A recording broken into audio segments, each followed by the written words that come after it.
become distracted from the actual proceedings. Your notes should only be used as an aid to your memory. Is the state prepared to give its opening statement at this time? Yes, Your Honor. You may proceed.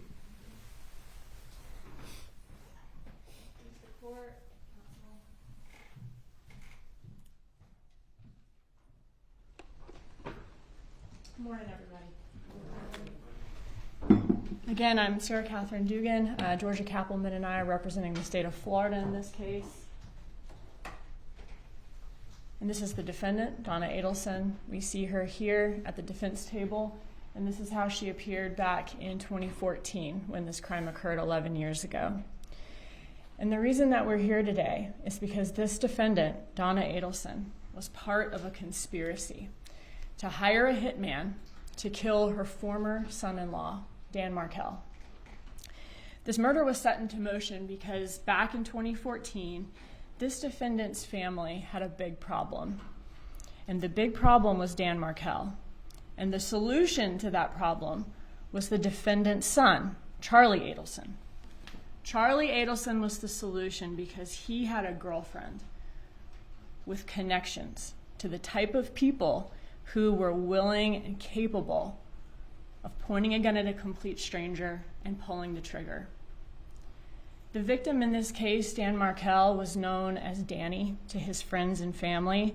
He was a loving father to 2 little boys, and he was a highly respected law professor at Florida State University College of Law.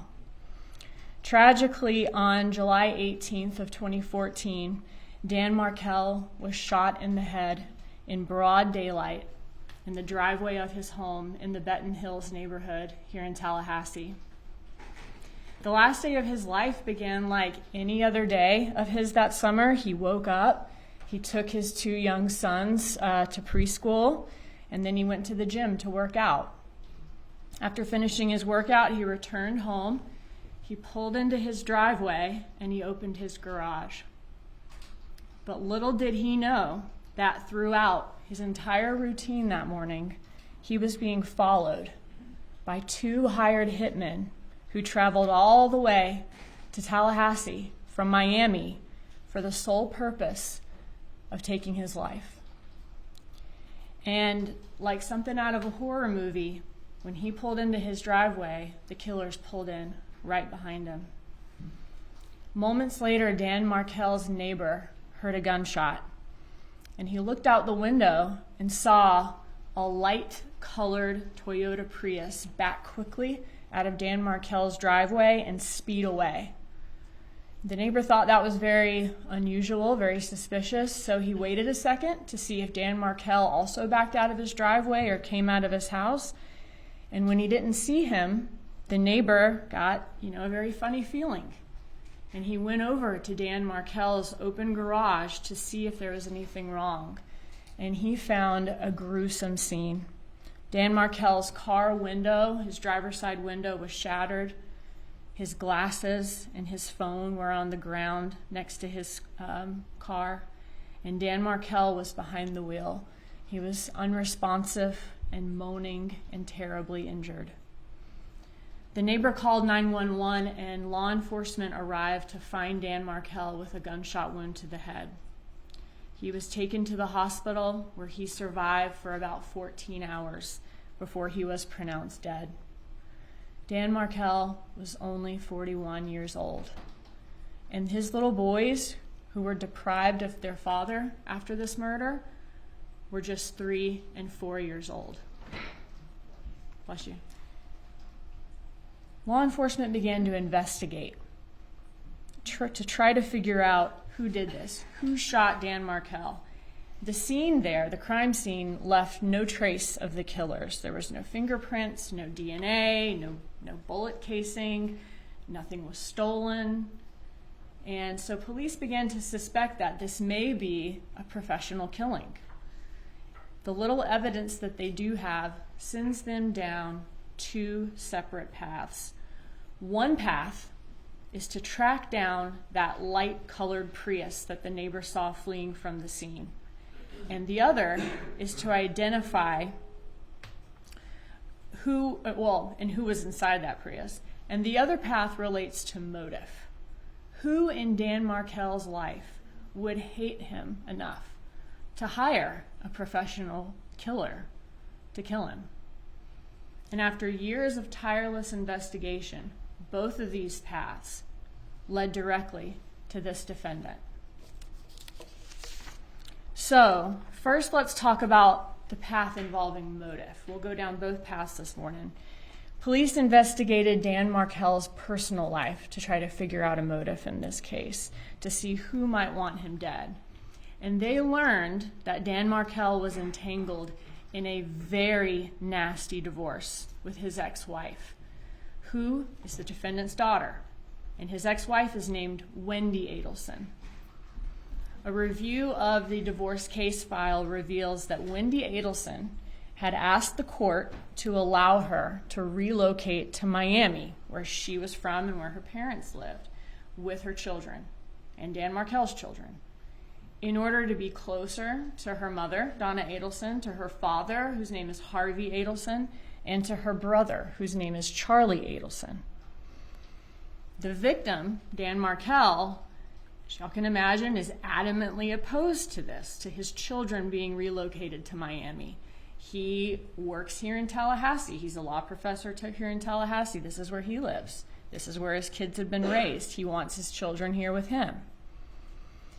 A review by law enforcement of Wendy Adelson's emails made it clear that her mother, the defendant, hated Dan Markel and was the relentless driving force behind Wendy's relocation efforts to South Florida.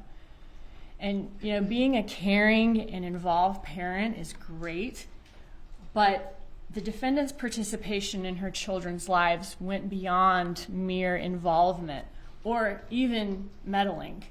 She was extremely controlling.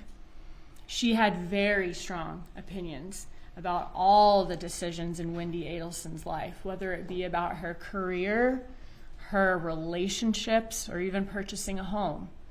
And if Wendy Adelson would not do as the defendant wanted her to do, the defendant often then enlisted Charlie Adelson, her son, Wendy's brother, to solve the problem by getting him to kind of go to Wendy and persuade Wendy until Wendy ultimately agreed to do what the defendant wanted her to do. And while the defendant had always been controlling of her children's lives, the emails uncovered by law enforcement showed that this defendant was desperate to find a way for Wendy and Dan Markel's children, her grandchildren, to be able to relocate to Miami. The defendant told Wendy that she deserved more than just a life teaching in Tallahassee without her family, and that Dan Markel was essentially holding her hostage in Tallahassee because of his job. During the divorce and custody battle, the defendant's email showed that she was heavily involved in Wendy's court case, even going so far as to draft and edit the documents that Wendy and her attorney were filing in court, and emailing Wendy instructions for her attorney on arguments her attorney should make and what her attorney should do. The defendant would guilt trip Wendy Adelson about how much time she and her husband, Harvey Adelson, were having to spend away from their dental practice to visit Wendy and the grandkids in Tallahassee, and complain about how the family was losing income, losing patients because of their constant absences from the practice. And the defendant instructed Wendy Adelson that relocation to Miami was the most important priority in this divorce, and if it had to be her non-negotiable in the divorce. In June of 2013, the judge in the divorce case ended up ruling in Dan Markel's favor. And not only did the judge deny Wendy's relocation motion, but the judge dismissed it in a way that prevented Wendy Adelson from requesting the relocation again. So Wendy would not be permitted to move to Miami to be close to the defendant and her husband. with the children at that time or ever, unless of course something happened to Dan Markel. After the judge denied the relocation motion, after that was denied, the defendant told Wendy Adelson in emails that Dan Markel has not beaten the Adelson family yet.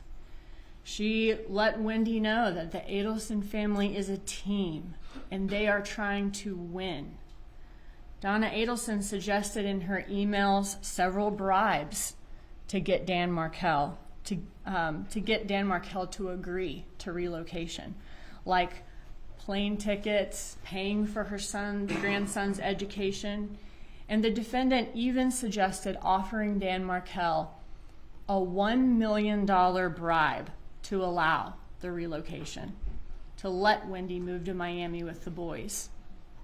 And if the bribes didn't work, the defendant also suggested several ways that Wendy could threaten or bully Dan Markel into submission. The defendant told Wendy to aggravate Dan Markel like he aggravates you. And the defendant set out a plan of action that the defendant told Wendy would make Dan Markel absolutely miserable. And she's detailing all of these in her emails. So, for the plan of action, the defendant knew that Dan Markel was devoutly Jewish. So she came up with the idea for Wendy to pose Dan Markel's sons for pictures in front of a Catholic church, and then post the pictures to social media, and even announce on social media she was getting the children baptized just to make it appear to Dan Markel that she was changing their religion. The defendant assured Wendy Adelson that this would all be an act to get Dan Markel to agree to let her move to Miami, but told Wendy Adelson that in order to pull off this stunt, she had to put on the acting performance of her life.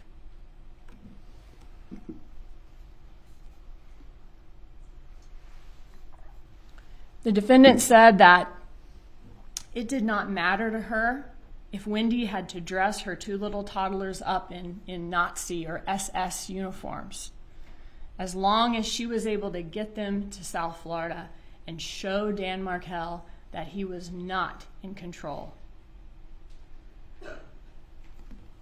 The defendant repeatedly told Wendy Adelson that the rest of her life, meaning Wendy's life, as well as the defendant's life, Harvey Adelson's life, and Charlie Adelson's life, depended on Wendy Adelson and the boys being able to relocate to Miami. And the defendant said that she would never, never, never give up and never stop fighting for Wendy and the boys to be relocated to Miami. And she never did. The evidence in this case will show you that this defendant's closest confidant was her son, Charlie Adelson. She and Charlie Adelson talk multiple times a day, every day. And he was the person with whom she would constantly vent and complain to about Wendy's situation here in Tallahassee, having to live in Tallahassee with her sons. And she would often, the defendant would use very dramatic life and death terms to describe it. The defendant portrayed Dan Markel to Charlie Adelson as a crazy person who was impossible to deal with and was causing an extreme amount of stress to Donna Adelson and her husband, Harvey Adelson. And Charlie Adelson was also the person that Donna Adelson relied on to solve her problems. And her daughter and grandsons having to live 8 hours away in Tallahassee was a big, big problem for this defendant. And this defendant made it Charlie Adelson's problem to solve.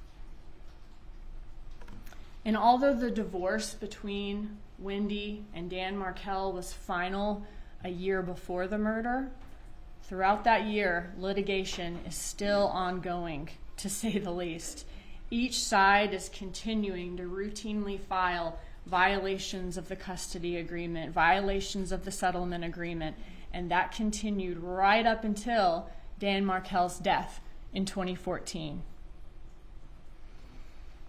A few months before the murder in 2014, Dan Markel alleged that the defendant, Donna Adelson, was disparaging him to his children. He was very worried about her trying to alienate him from his children. She was doing this by calling him stupid in front of the boys and telling the boys that Dan Markel was trying to take them away from her. Dan Markel asked the court to prevent this defendant from having unsupervised contact with her grandchildren. And this motion was still pending in court when Dan Markel was killed. And the murder of Dan Markel ensured that not having access to her grandchildren would never be a problem for this defendant. And what do you know?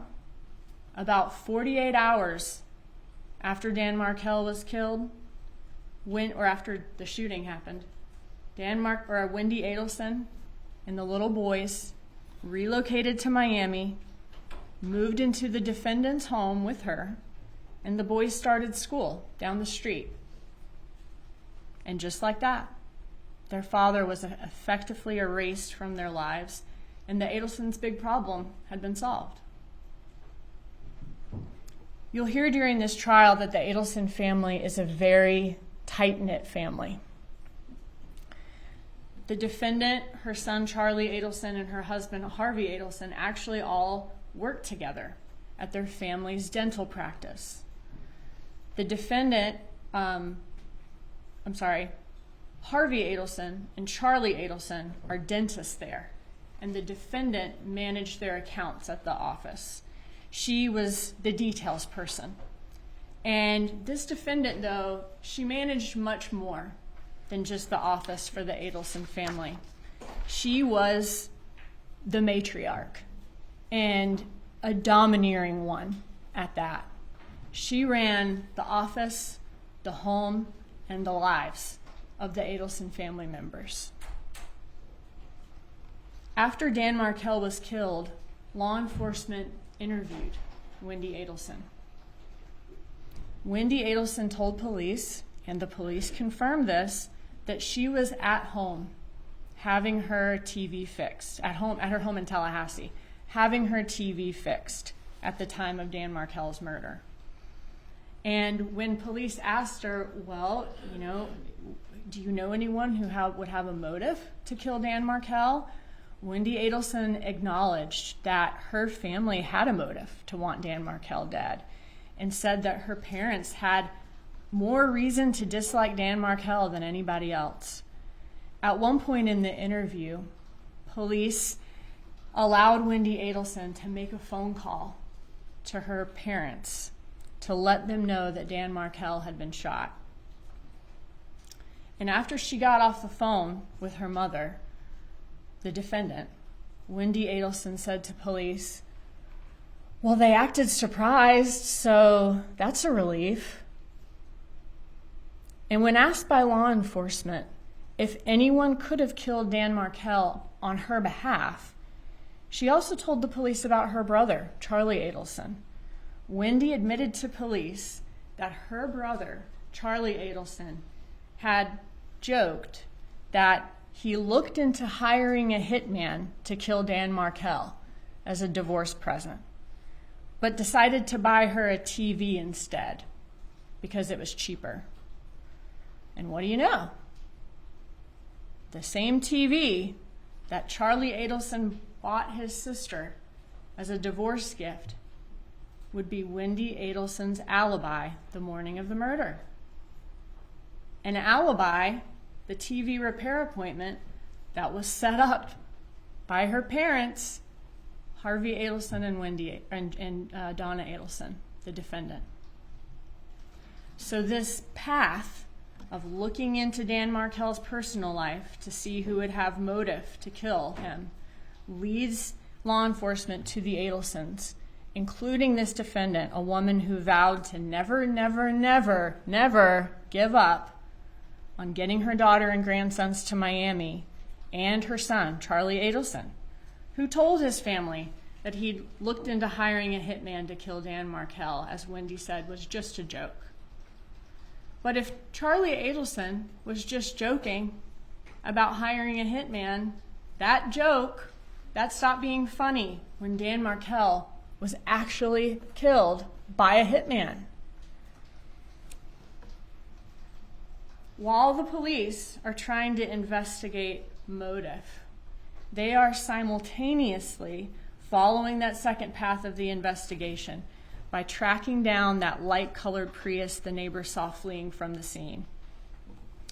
When law enforcement retraced Dan Markel's steps on the morning of his murder, they uncovered some very chilling surveillance video of that light-colored Prius fitting the description given by the neighbor, following Dan Markel into the Premier Gym parking lot and waiting for an hour while he was inside, and then following him home from Premier Gym back to Benton Hills.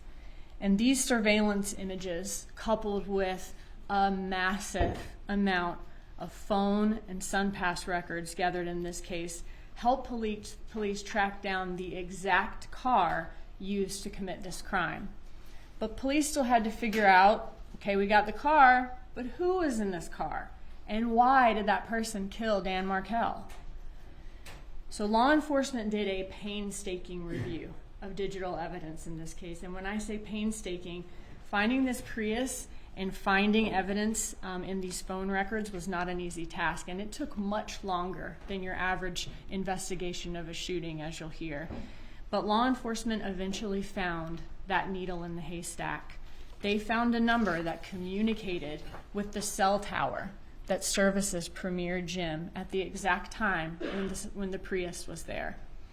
And it was a number with a Miami area code, and that number belonged to a man named Sigfredo Garcia. Law enforcement examined Garcia's call logs, and they saw that he was in frequent contact with another number that was present at Premier Gym that day. And that number belonged to a man named Luis Rivera, who is a longtime friend of Garcia, and he's also from Miami. They both are. Police then looked at Garcia and Rivera's phone records, which showed that their phones left Miami 2 days before the murder, so July 16th. They came to Tallahassee, and on the day of the murder, on the 18th, they followed Markel to Premier Gym. The phone data shows that these men turned their phones off just minutes before the murder took place, and their phones then stayed off for about an hour or so after the murder until they were well southbound to Miami. I think around the Gainesville area, the phones turned back on. And then, once they got back to Miami, a bank's ATM camera caught them in the light-colored Prius at a bank drive-thru and caught both of the men in the Prius. So police figured out the identity of the two men responsible for following and killing Dan Markel. But they continued to look for evidence to explain why these seemingly random men came all the way to Tallahassee to kill a man that they'd never met. What or who is the connection between the killers and the victim?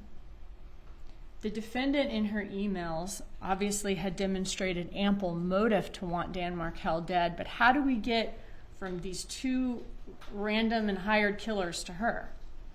Well, those phone records that I talked about, they revealed that one of the shooter, Garcia's, most frequent contacts was a woman named Catherine Magbanois. She goes by Katie. The shooter and Magbanois have a long history of an on-again, off-again relationship, and they share 2 kids in common. This is Garcia and Magbanois.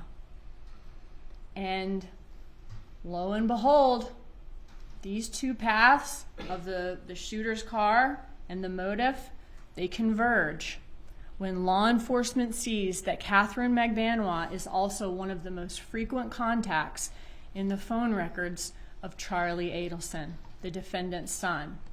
The same son that she had been nagging to death about his sister being stuck in Tallahassee. Law enforcement also learned that at the time of this murder, Catherine Magbanua was dating Charlie Adelson. So, Dan Markel was a problem the defendant needed to solve. The defendant's son, Charlie Adelson, was looking to hire a hitman to kill Dan Markel. Dan Markel is killed by a hitman. And who ended up being the hitman? The hitman that killed Dan Markel? Someone with a close relationship to Charlie Adelson's girlfriend, the father of her children. So you can see how both paths, followed by investigators, charted the way to this defendant. Not only by looking into the motive, led law enforcement to the defendant because of her hatred of Dan Markel and her son's apparent efforts to hire someone to kill him, but also looking into that car fleeing the scene led law enforcement to the defendant through her son's girlfriend at the time. So 2 investigations, 1 conclusion. Law enforcement also tried to follow the money in this case, and that was a 3rd way that the evidence in this case pointed to the defendant. Law enforcement reviewed bank records, employment records, DHS-MV records of all the suspects, and saw that in the months after the homicide, Garcia, Rivera, and Magbanua all acquired some big-ticket items. Rivera and Garcia both bought motorcycles and cars. Magbanua got a breast augmentation surgery and later received a black Lexus sedan whose previous owner was Harvey Adelson. Catherine Magbanua's bank records were analyzed, and there was no check ever written or matching cash withdrawal for the car or the breast augmentation. Bank records also showed that Magbanua's account had a huge spike in cash deposits around the time of the murder. She deposited more money in her account in the 5 weeks after the murder than in the entire year before the murder. And this was during a time when there was no record of her being employed anywhere. And also, about 2 months after the murder, this defendant added Catherine Magbanua to the payroll at the Adelson family's dental practice, the one that she kept the accounts for, the defendant kept the accounts for. And the defendant started issuing her regular checks from their business account every 2 weeks, despite the fact that she did not work there at the time. Magbanua didn't work there. Law enforcement noticed that each one of the 44 checks that were written to Catherine Magbanua every 2 weeks over the course of the next 2 years after the murder were signed by this defendant, Donna Adelson. So, the money was talking, but what about the suspects? Law enforcement wanted to know what they were saying.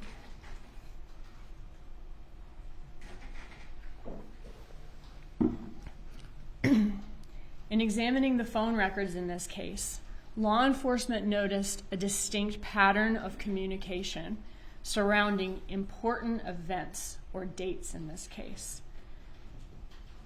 The phone calls always went from this defendant to her son, Charlie Adelson, and then from her son, Charlie Adelson, to his girlfriend, Catherine Magbanua, and then from his girlfriend, Catherine Magbanua, to the shooter, Garcia, and then back the other way, like train cars. They only seem to touch the car directly in front and directly behind them. The defendant never calls her son's girlfriend, Catherine Magbanua, or the shooter, or vice versa.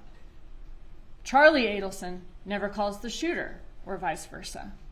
So, if this is a murder for hire conspiracy, as law enforcement suspects, could it be that the defendant and Charlie Adelson are wisely insulating themselves from the actual shooters by having Magbanua act as the middleman? Law enforcement decided to launch an undercover operation designed to clarify who are the members of this conspiracy and how information was traveling within the conspiracy. Police applied for and received court authorization to listen in real time to the phone calls of Charlie Adelson and Catherine McBanois, the people in the middle of this train car. And this is what's known as a wiretap. By this point, though, it was April of 2016. It took about 2 years to do this investigation to find out who was in the car and to get this wiretap going. So at this point, it's been 2 years, almost 2 years, since the murder. And at this point, in April of 2016, Charlie Adelson and McBanois are no longer dating. They'd been broken up for over a year. Catherine McBanois at this point is actually back together with Garcia. We heard they're on again, off again, and have these kids together. Charlie Adelson has moved on he's had many other girlfriends at that point since McBanois. And Charlie Adelson and McBanois, though, they are still friends. They remain close friends since their breakup, and they're still in regular communication by April of 2016, even though they're not together anymore.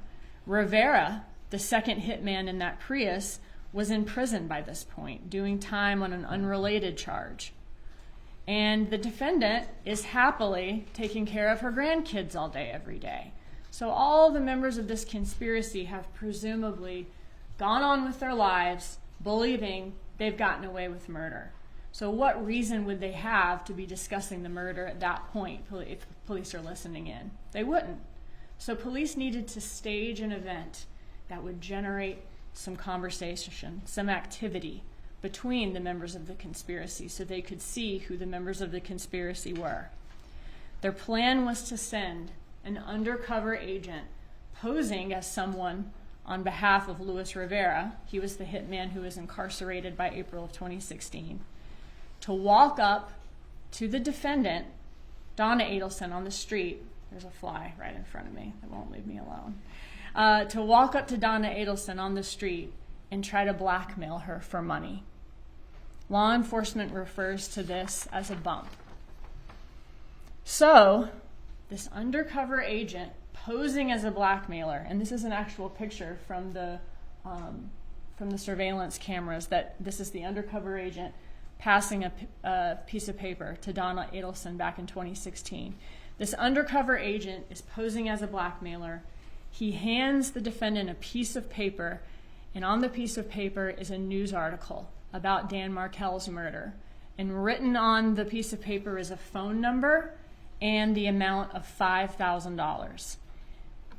He tells the defendant that he knows the Adelsons are taking care of Katie, and he's basically there to blackmail to get more money out of them or out of her on Rivera's behalf, to even things out, because he knows they're taking care of Katie. He never says Charlie Adelson's name or anything about Charlie Adelson to Donna Adelson. The defendant then puts the piece of paper in her purse and walks away without ever looking at the piece of paper, because she knew exactly what it was about. Then law enforcement listens in to see what will happen next. Will the defendant go straight to the police to report the blackmail? Or will she do something else entirely? And as suspected, based on the previously observed communication pattern, the first person that this defendant calls is Charlie Adelson, despite the fact that the blackmailer never mentioned Charlie Adelson to her. On that first call, you would think the first thing that Donna Adelson would say to Charlie Adelson is, "Oh my God, it's so crazy. Some man just came up to me, handed me an article about Danny's murder, and he's demanding money from us." But she never says any of that. In fact, the defendant never says Dan Markel's name at all. Instead, she tells Charlie Adelson that she needs to talk to him in person about some paperwork that was just delivered to her. She said that it involves the two of us, and that he should know what she's talking about. The defendant and Charlie Adelson continue talking, and she says that he should bring cash to their meeting. And she says, the TV is probably about 5.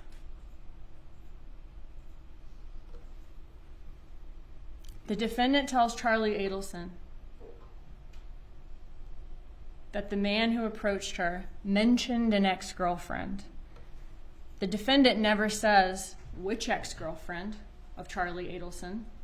She never says Magbanwa's name to Charlie Adelson in that phone call. She only says that the blackmailer mentioned an ex-girlfriend. Charlie Adelson never asked his mom, my ex-girlfriend? Which ex-girlfriend? He's had a lot. He never asked that. Because as the evidence will show, he didn't need to. He knew the TV is probably 5 meant that she was being blackmailed about Danny's murder, where the TV was the alibi, and he knew that the ex-girlfriend in question was the only ex-girlfriend that he had solicited to find a hitman for him, Catherine Magbanwa. And we know that because after this call with his mother, the defendant, Charlie Adelson, calls Catherine Magbanwa. He does not call his most recent ex-girlfriend or even the one before that. He calls Catherine Magbanwa. And his call to Catherine Magbanwa is the only call he makes to any ex-girlfriend after getting the information from his mother that the blackmailer mentioned an ex-girlfriend. And he hadn't dated her for about 1.5 years at that point. And although they threatened to do it very often, neither Charlie Adelson nor the defendant ever reported this attempted blackmail to the police. You all will hear the calls between the conspirators, and as you listen to these, you'll notice that they're being very cautious about what they say. It's apparent that they're being very careful about the words they use because they are all immediately suspicious that law enforcement could be behind the bump. Law enforcement could be the person who came up to them on the street and gave her the paperwork. And law enforcement could also be listening to their conversations. After Charlie Adelson's first call to Catherine Magbanwa, Charlie Adelson then meets up in person with his mother, the defendant. And in person, she gives him the paperwork that this blackmailer gave to her and makes it Charlie Adelson's newest problem to solve. And naturally, what does Charlie Adelson do? He goes to the next train car, Catherine Magbanwa. Charlie Adelson and Catherine Magbanwa meet in person at a restaurant called Dolce Vita in Miami. And while they sit at their table in this busy, noisy restaurant, an undercover FBI agent is sitting at a table nearby with a camera hidden in a bag, recording the conversation. So this is an image from that video recording the conversation. And in the recording, we hear Charlie Adelson discussing whether the man who walked up to his mother could be an undercover police officer, or he could be someone trying to legitimately blackmail them. And if it's a blackmailer, is it somebody who just saw a way to make a quick buck? Or is it another situation entirely, which would be much worse for the Adelsons? Is it actually someone with inside information about Donna Adelson's role in the murder of Dan Markel, and that person could tell police what they know? Charlie Adelson reassures Katie, Catherine Magbanwa, that if it is the police, that is a good thing. Charlie Adelson thinks that, hey, if it's the police, that means the police don't have enough evidence to charge anybody. They're just fishing for information. And in fact, Charlie Adelson tells her, hey, if they had any evidence, we would have already gone to the airport. It's important to note that at the time of this conversation at Dolce Vita, no arrests had been made in this case. And the only thing that police had released to the public at that point was a photo of the light-colored Prius that fled the scene. Police knew at that point that it was Garcia and Rivera who were in the Prius, but the public didn't know that yet. So that fact is interesting in light of some of the things that Charlie Adelson started saying to Meg Benoit. He starts giving her several analogies involving rental cars being used to commit crimes. He reassures her that the police can't prove a person committed a crime just from someone's DNA being in a car that was used in a crime. In order to prove someone committed a crime, you have to be able to put the person at the scene of the crime at the time it was committed. So he's trying to reassure her that even if they identify who rented that car that fled the scene, they still would not have enough evidence to hold anybody responsible for this murder. Charlie Adelson also says that crimes are tough to prove unless someone actually witnessed the suspect commit the crime, or the suspect confesses to the crime, or a suspect is caught on a wire talking about the crime. So he's trying to reassure her about the lack of evidence in this case, about no witnesses, and trying to let her know that, hey, as long as we all stay quiet and nobody confesses or gets caught talking on a wire, then we don't have anything to worry about. And he begins educating Catherine Meg Benoit about how blackmail works. He tells her that, hey, if this is a guy who knows information, there's two ways of dealing with this guy. You know, we could call the police, but then the guy blackmailing us could be charged, and then that blackmailer is going to start talking, and the police are going to be asking questions about what happened. The other option is to pay the blackmailer, but let him know that this is just a one-time thing. And we'll try to scare him off by saying, if you come around again, we'll go to the police. Charlie Adelson gives Meg Benoit very precise instructions on how to deal with the blackmailer.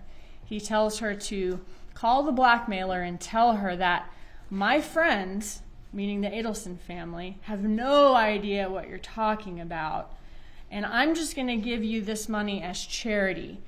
But don't contact these people again or they'll go to the police. And Charlie Adelson said he would give Meg Benoit the $5,000 to pay off the blackmailer who approached his mother, except that he's concerned that this guy won't go away. He'll get that $5,000 and then he'll just keep coming back for more money. We'll see him as an easy target. And so Charlie Adelson then offers that the best solution might be to have the blackmailer killed, and that he's willing to pay whatever it takes. He says, so help me God, if they F with my family, it's going to be Nazi shit, because this will be done. I mean, Katie, I don't care what I spend. And after hearing that Charlie Adelson wants someone killed and is willing to pay whatever it takes to get it done, Meg Benoit then asked Charlie Adelson to help her out. And Charlie Adelson reassures her she'll be taken care of and reminds her she's on salary at the parents' dental practice. After Charlie Adelson finishes this meeting where he's getting Meg Benoit to then solve the problem of the blackmailer, he gives her they say goodbye, he gives her a big hug that's captured on camera outside by the FBI, and then Charlie Adelson immediately calls the defendant to let her know everything's fine and he has handled the situation. He does this using some pretty obvious code words that you'll often hear these conspirators use to mask the meaning of what they're talking about in case law enforcement's listening. Meg Benoit then, also using code words, calls Garcia, and she tasks him with calling the number on their paperwork and finding the identity of the blackmailer.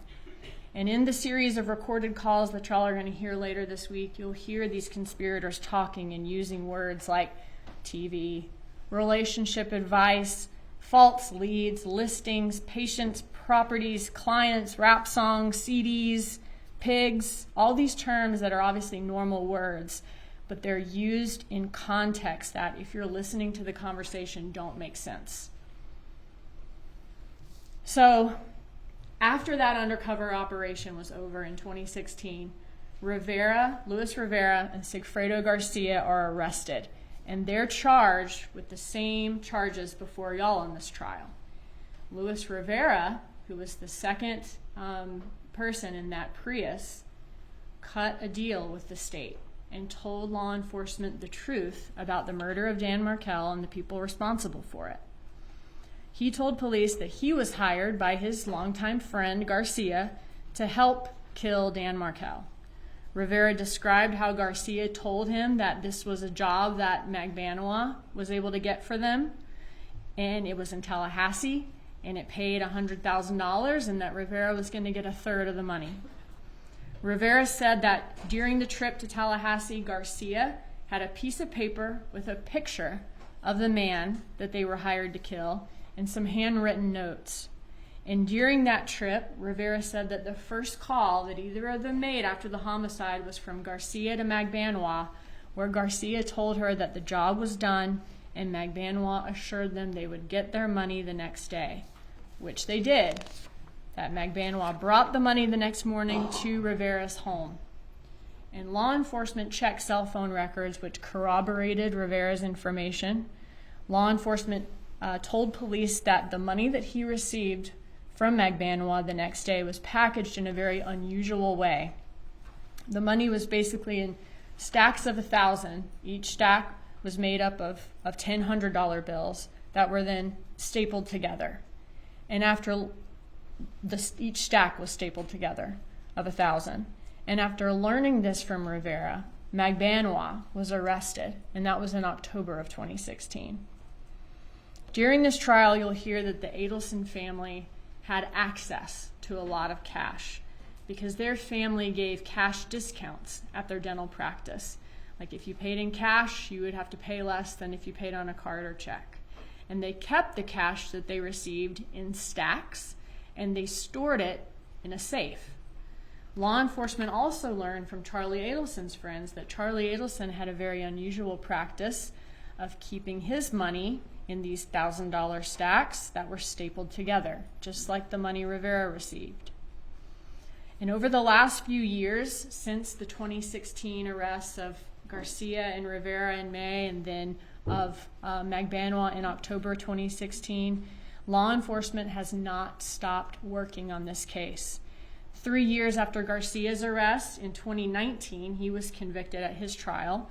Law enforcement continue, though, to gather evidence. They continue to interview people who may possibly have information and to clarify all of these recordings the FBI did that couldn't be clearly heard. And thanks to their tireless efforts, in March of 2022, Charlie Adelson was indicted.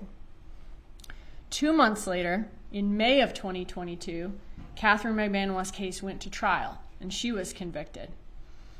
During Magbanua's trial, Catherine Magbanua took the stand, and she insisted, this is back in May of 22, she insisted she had no knowledge of the murder. The Adelsons must have just gone around her to hire the hitman directly. That's what she testified to. Her defense team insisted that the state's theory was correct about every co-conspirator except for her, for Catherine Magbanua. That Catherine Magbanua was just this victim of bloodthirsty and desperate prosecutors and investigators, and just a victim of this set of circumstances that appeared to prove one thing, but was actually, the truth was something else entirely. However, after being convicted at trial and sentenced, Magbanua finally decided to testify about the plot to kill Dan Markel and admitted that she was the connection between the Adelson family and the killers hired to kill Dan Markel. Magbanua testified in Charlie Adelson's trial in October of 2023 and said that Charlie Adelson wanted to hire someone to kill his sister's ex because his mom was stressed out over all of the problems his sister was having with her ex-husband. Magbanua said Charlie painted a picture that Wendy's ex was this terrible man causing his mom so much stress that she couldn't sleep or eat. Magbanua agreed to help him and ended up recruiting her children's father, Garcia, and also Rivera to kill Dan Markel. She says that the night of the murder, she went to Charlie Adelson's house to pick up the payment for the murder. And when she arrived, Charlie Adelson said that his parents had just been at the house and that Charlie Adelson had the money for her there. Law enforcement was able to corroborate this claim with phone evidence showing that Donna Adelson went to Charlie Adelson's house the night of the murder. Magbanua then spent the night with Charlie Adelson that night, and the next morning, on July 19th, he put the money that she was to divide up into the trunk of her car. Magbanua says several things about the money stood out to her. She said it was stapled together in stacks of $100 bills and that it was damp like wet. She then delivered the money to Garcia and Rivera afterwards. When Catherine Magbanua said that when she asked Charlie Adelson about the money being damp, he said that his mother the defendant, had actually washed the money, and that she and Charlie Adelson kind of laughed about the fact that the defendant had literally washed the money so it couldn't be traced. In Charlie Adelson's trial, Charlie Adelson took the stand, and he testified that Magbanua, Garcia, and Rivera were all in on this crime together, but that the Adelsons had nothing to do with it. They were the innocent ones. He crafted an elaborate story in which Garcia and Rivera came to Tallahassee on their own, killed Dan Markel without his knowledge or his family's knowledge, and then these killers colluded with Magbanua to play he and his mother for fools and extort money out of them.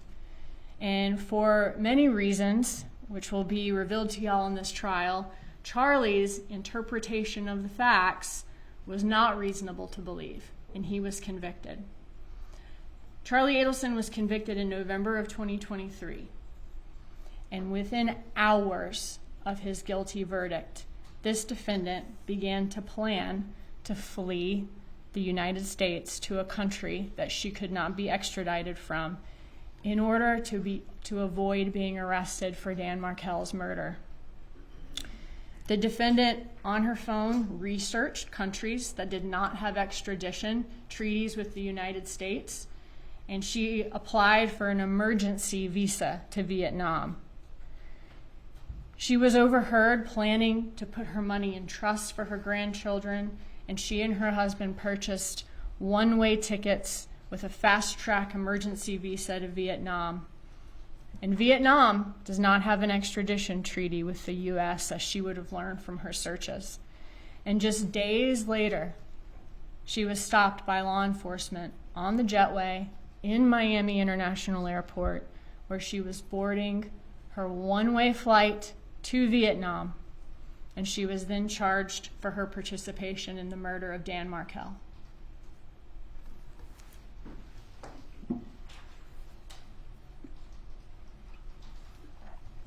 After the defendant was charged, law enforcement received information from women who said that the defendant, Donna Adelson, was offering them bribes in exchange for false testimony in this trial.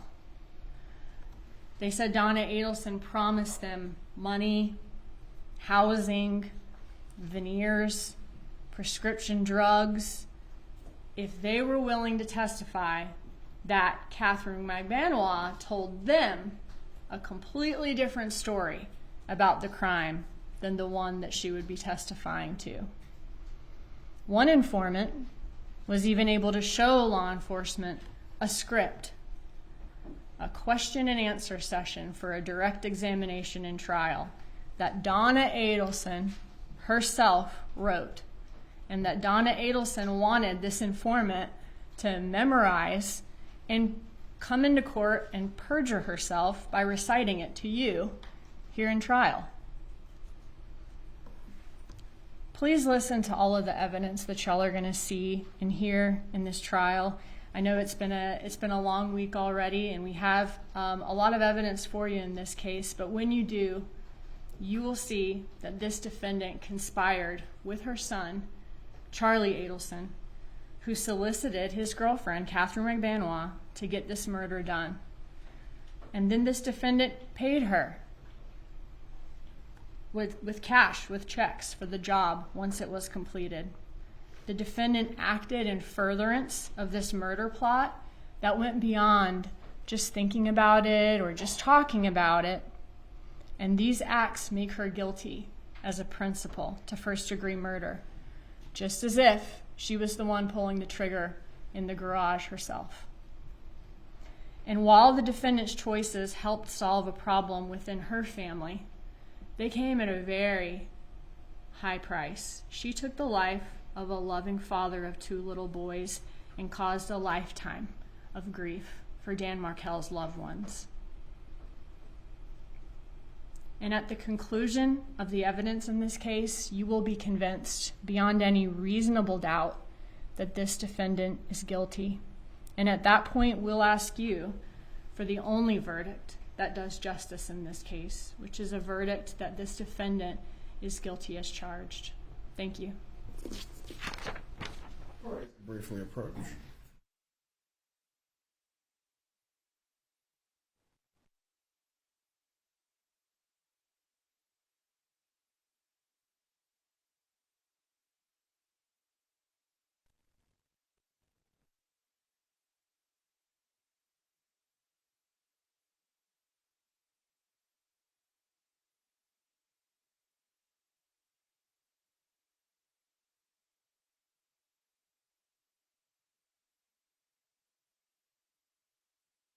Her and Charlie Adelson's plans for the night of July 18th. Yes, and again, that was slide 257 we just spoke of. This is communication from Mr. Adelson's iCloud, and the afternoon and evening of July 18th, where she asked, how's work been, hon? He says, been busy. And then later, about to start a big case, which she acknowledges. Okay, and did they discuss their plans for that night? They did. 8:22 p.m. She texts, "You're still at work." Mr. Adelson, Charlie Adelson, responds, "Just finishing. I'm not really feeling good. Maybe we can just hang at my house." And that message from him is at 8:23 p.m. to Catherine McBanois? That's correct. Okay, and he says he's not feeling good before she comes to his house. Correct. All right. Are you familiar with a call that Wendy Adelson made while at TPD in front of TPD investigators to inform Donna Adelson of Dan Markel's shooting? Yes. And was that call made by Wendy Adelson to Donna Adelson at 7:04 p.m.? Yes, there were actually 2 close together there. Okay, thank you. Which co-conspirator did Donna Adelson call after that? So looking at Donna Adelson's locations and communication, there is a text message from Donna to Charlie, a chat that says, "Call us ASAP." Okay, and what about after that? So what we see is looking at the combined location information from both Donna Adelson and Harvey Adelson's cell phones, their locations. We see that they are consistent with leaving the South Beach area around or a little before 8 p.m. and beginning to travel north. We see locations here on this slide through about 8:29 p.m. And if we continue, we see events at 8:35 p.m. again in the North Miami area, and then we don't have any other usable events with location until 10:53, at which point they're in the north area down here. Okay.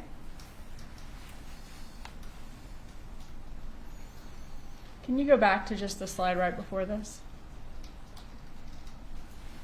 Okay, so she receives a call from Wendy Adelson around 7:04 p.m. She's in touch with Charlie Adelson by she's attempting to get in contact with him by around 7:12, and within an hour they are leaving South Beach and headed north in Miami. Correct. They being Donna Adelson. And Harvey Adelson. And Harvey yes. Adelson. Thank you. All right, so can we go to your next slide? You said that their last cell phone communication with location data was in North Miami at 8:35 p.m. and their next event with location after that was at 10:53 p.m. Are you familiar with Catherine Magbanwa's statement that Charlie Adelson told her that his parents had just been at her home the night of Dan Markel's murder before she arrived at the home? Her home or his home? I'm sorry, his home, Charlie Adelson's home. Yes. Charlie Adelson's parents had just been at Charlie Adelson's home before Magbanwa arrived that night. Correct. Okay. Is Charlie's home located between the location we see there for the cell site at 8:35 and the location for the cell site at 10:53? Yes, we see here the location referenced by the flag of where Mr. Adelson's residence was at the time. Is there evidence in the phone records that Donna Adelson went to Charlie Adelson's home on the night of Dan Markel's murder? So there is another communication from Miss Donna Adelson at 8:59 p.m. stating outside your house. Outside your house, and she's sending that message to Charlie Adelson, is that right? Correct. What can you tell us about her locations that night and how long she could have spent at Charlie's residence after sending this message? Your Honor, I'm going to object and call for speculation. Overruled. He may answer based on his analysis of the records. However, Sergeant, you are not to speculate or offer any opinions beyond anything that you have not directly researched for these matters. You may answer the question. Yes, sir. So the question asked of me is, it possible for, given the cell site locations and times, is it possible there was a period of time where Donna and Harvey could have stopped at Charlie Adelson's residence? So to do this analysis, I looked at the events that we had with usable locations, and we see that there is this 6-minute phone call, and this is the 8:35 location we saw in the previous slide. But we see this phone call actually begins on the cell site in the bottom of this slide, which should be 263, and it ends on the cell site at the top. So to conduct an analysis of potential time between points, we need to establish a point to start measuring from.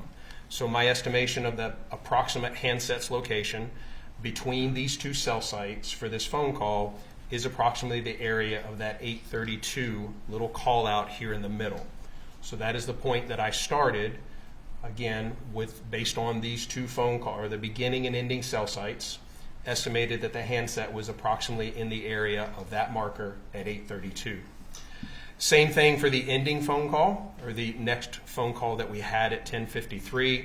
We see the cell site that it begins on and the cell site that it ends on a little further north. And so that will be consistent again with the handset continuing to travel along the area of the turnpike. And for our ending time here, I again estimated the location of the handset to be where that white call out box is at approximately 10:53 p.m. So with those 2 points and using the Esri route planning tool, Esri is the mapping software that we use, it tells us that that travel should have taken approximately about an hour and 4 minutes.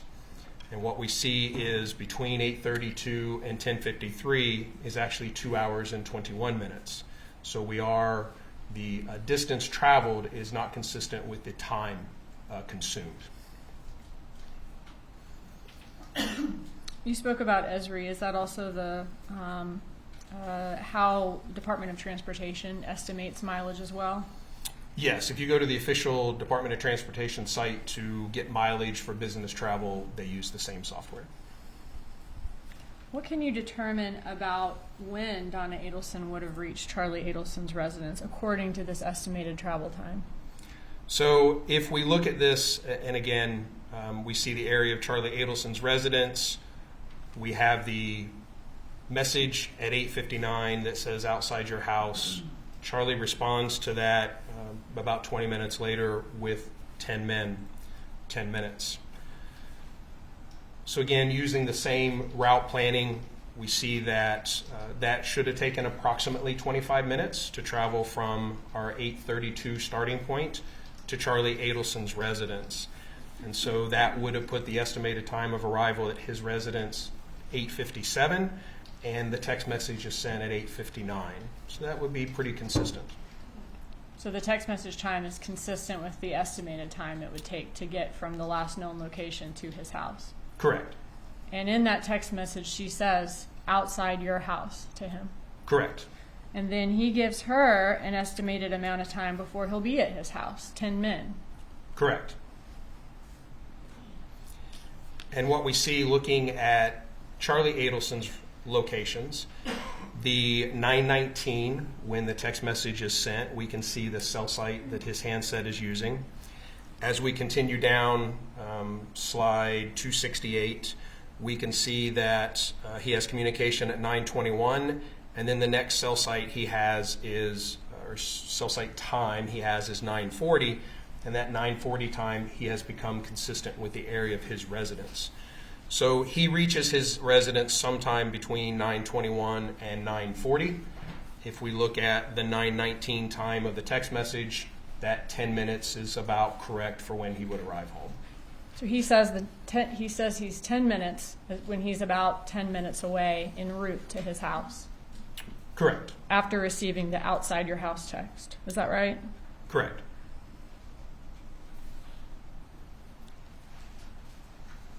And what do we see here? This is just a close-up of that, again showing the cell sites when he would be consistent with his residence, arriving sometime before 9:40. And where was Donna Adelson's next event with actual location data after she said she was outside Charlie Adelson's house and he responded 10 men? Again, the next event that we have is the 1053 events, looking at their combined records. Is the next usable location event that we have. So if we look at the time that it would take to travel from Charlie Adelson's residence to that point, we see that based on the route planning, approximately 48 minutes. And again, the actual travel time based on those cell site usages was 1 hour and 54 minutes. So we have about an hour of unaccounted for time. So it took her 1 hour and 54 minutes to travel to the 1053 location from North Miami, which left 1 hour and 6 minutes unaccounted for. This would be the travel time from Charlie Adelson's residence Thank to you. that 1053 point. Did take 1 hour and 54 minutes, which was estimated to only take 48. So how long could she and Charlie Adelson then have overlapped at his house during that time? The maximum would be approximately 1 hour and 6 minutes.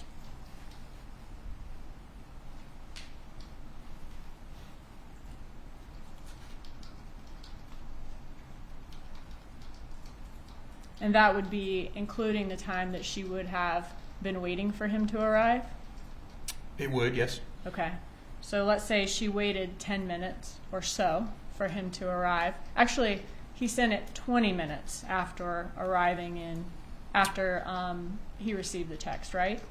Correct. Charlie's response to Donna was about 20 minutes after she had texted outside your residence, and that indicates a 10-minute estimated time of arrival. So about 30 minutes would be probably the shortest that she would have waited, but you still have a little over a half hour of overlap. Okay, thank you. So total amount of time, 1 hour, 6 minutes, and they could have spent about 30 minutes or so together during that time at his residence. Could have, yes. What else do you know about Donna Adelson's travels that evening? So we have an additional chat later on. Does he check back in with her to see if she got there okay? Yes. At 11:56, Charlie texts, "Did you get to your hotel okay? Love you." She responds, "Thank you for asking. We have it on MapQuest. Hilton Inn on International Drive. We should arrive at 1:25 a.m. Get some rest. We'll talk in the morning."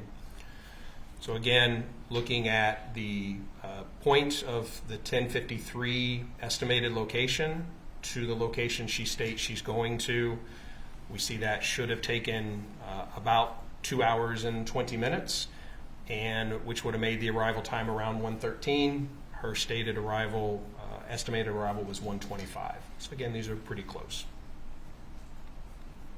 So no large amount of time unaccounted for during that journey. That's correct.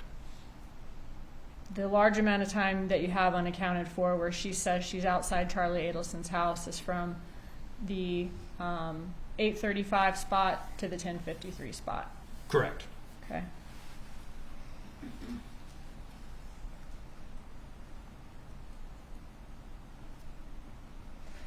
Did you have an opportunity to do this drive that Donna Adelson took from North Miami to the 1053 location on the night of July 18th? I did, yes. And when did you do that drive?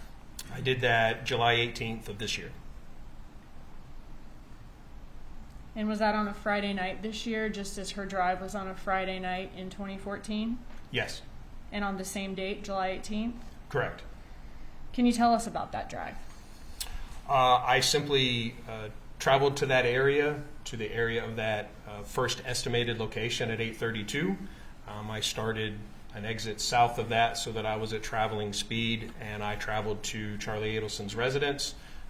I noted the time and mileage that it took me to get there, and then I traveled from Charlie Adelson's residence to the 1053 spot just to make sure that the roadways, all of those which have not changed, allowed for me to get off the turnpike, get back on, continue travel, and about how long it took me to do it. Were you able to easily get off the exit for Charlie Adelson's house and then get back on again? Yes. And was the time it took to drive from Donna Adelson's 832 location in North Miami to Charlie Adelson's residence consistent with the estimated time? It was. I was within just a few minutes. Ms. Kappelman just reminded me, you said it was on the same day. Did you also do it at the same time of day? I did, yes. Okay, so Friday evening around between 8:30 and 11. Yes, within just a couple of minutes of 8:32. It was a little hard to gauge my travel time to get to that exact point. Might have been off a minute or two when I crossed that specific point, but it was very, very close to the exact time of day. And was the time it took to drive from Charlie Adelson's residence to her 1053 location consistent with the estimated time on Esri? It was, yes. Okay. All right, so moving on to the next day, July 19th. If you could walk us through the morning after the murder of Dan Markell, where's Charlie Adelson located at that time? Charlie Adelson has locations consistent with his residence. And what can you tell us about the communication from Magbanwa's phone that morning? I can. So first we looked at her locations, and we recalled that we had that after 10 p.m. Cell site location where she was leaving the area of Mr. Rivera's residence. And actually the next locations that we have for her is the morning of July 19th. And we see again, this is slide 274, and we can see that her locations beginning at 9:44 would be consistent with her traveling south from the area of Mr. Adelson's residence to the area of either her residence or Mr. Rivera's. Now, once or before this 9:44 a.m. Call, did she have some calls the night before that were routed to voicemail? Yes, that were not, they did not reach the phone, yes. What was her last location then before the locations we see here? Was it the 10:20-something location we saw from the night before when she's leaving Rivera's residence and talking to Charlie Adelson? Correct. Okay. And in the text messages between her and Charlie Adelson that night, she was planning to go over to his house that night because he wasn't feeling well. Correct. Okay. So looking at this slide, does it appear that her phone is then the first active location or the first active event with location we have? She's coming south down from Charlie Adelson's residence that next morning. Correct. Are you familiar with Catherine Magbanwa's statement that she spent the night at Charlie Adelson's home the night of Dan Markell's murder, and the next morning she took the money that he gave her for the murder to the area of Rivera's residence? Yes. Was there evidence of that in the phone records? So what we see, again, back to your initial question as far as the cell phone or the call activity, we're looking at the summary of calls in the morning of July 19th. And we see those events that we saw on the map, consistent with her travel south. She is attempting to call Mr. Garcia. So we have a number of outgoing calls between 9:44 and 9:46, including a text message where she's trying to reach Mr. Garcia. When she can't reach Garcia, does she start trying to call some friends of his to try to get a hold of him? Yeah, so immediately after that, at 9:47, she makes an outgoing call to Anthony Ortiz. Does she also try to call Luis Rivera that morning to find Garcia? She did not. Okay. Does the attempted communication with Garcia stop at 10:31 a.m.? Yes, so again, our first set of calls here, she's trying to reach Mr. Garcia. She's unable to. She calls Mr. Ortiz. And now what we see starting at 9:49, Mr. Ortiz is attempting to call Mr. Garcia.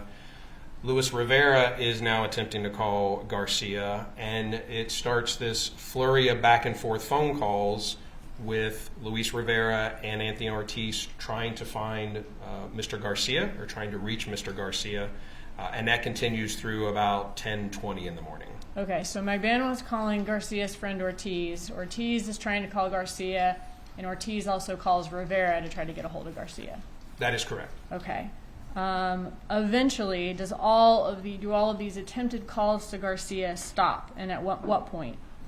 Well, they certainly tame down. What we see for the first time is at 10:20, so we've had this period of time where everyone's trying to reach Mr. Garcia.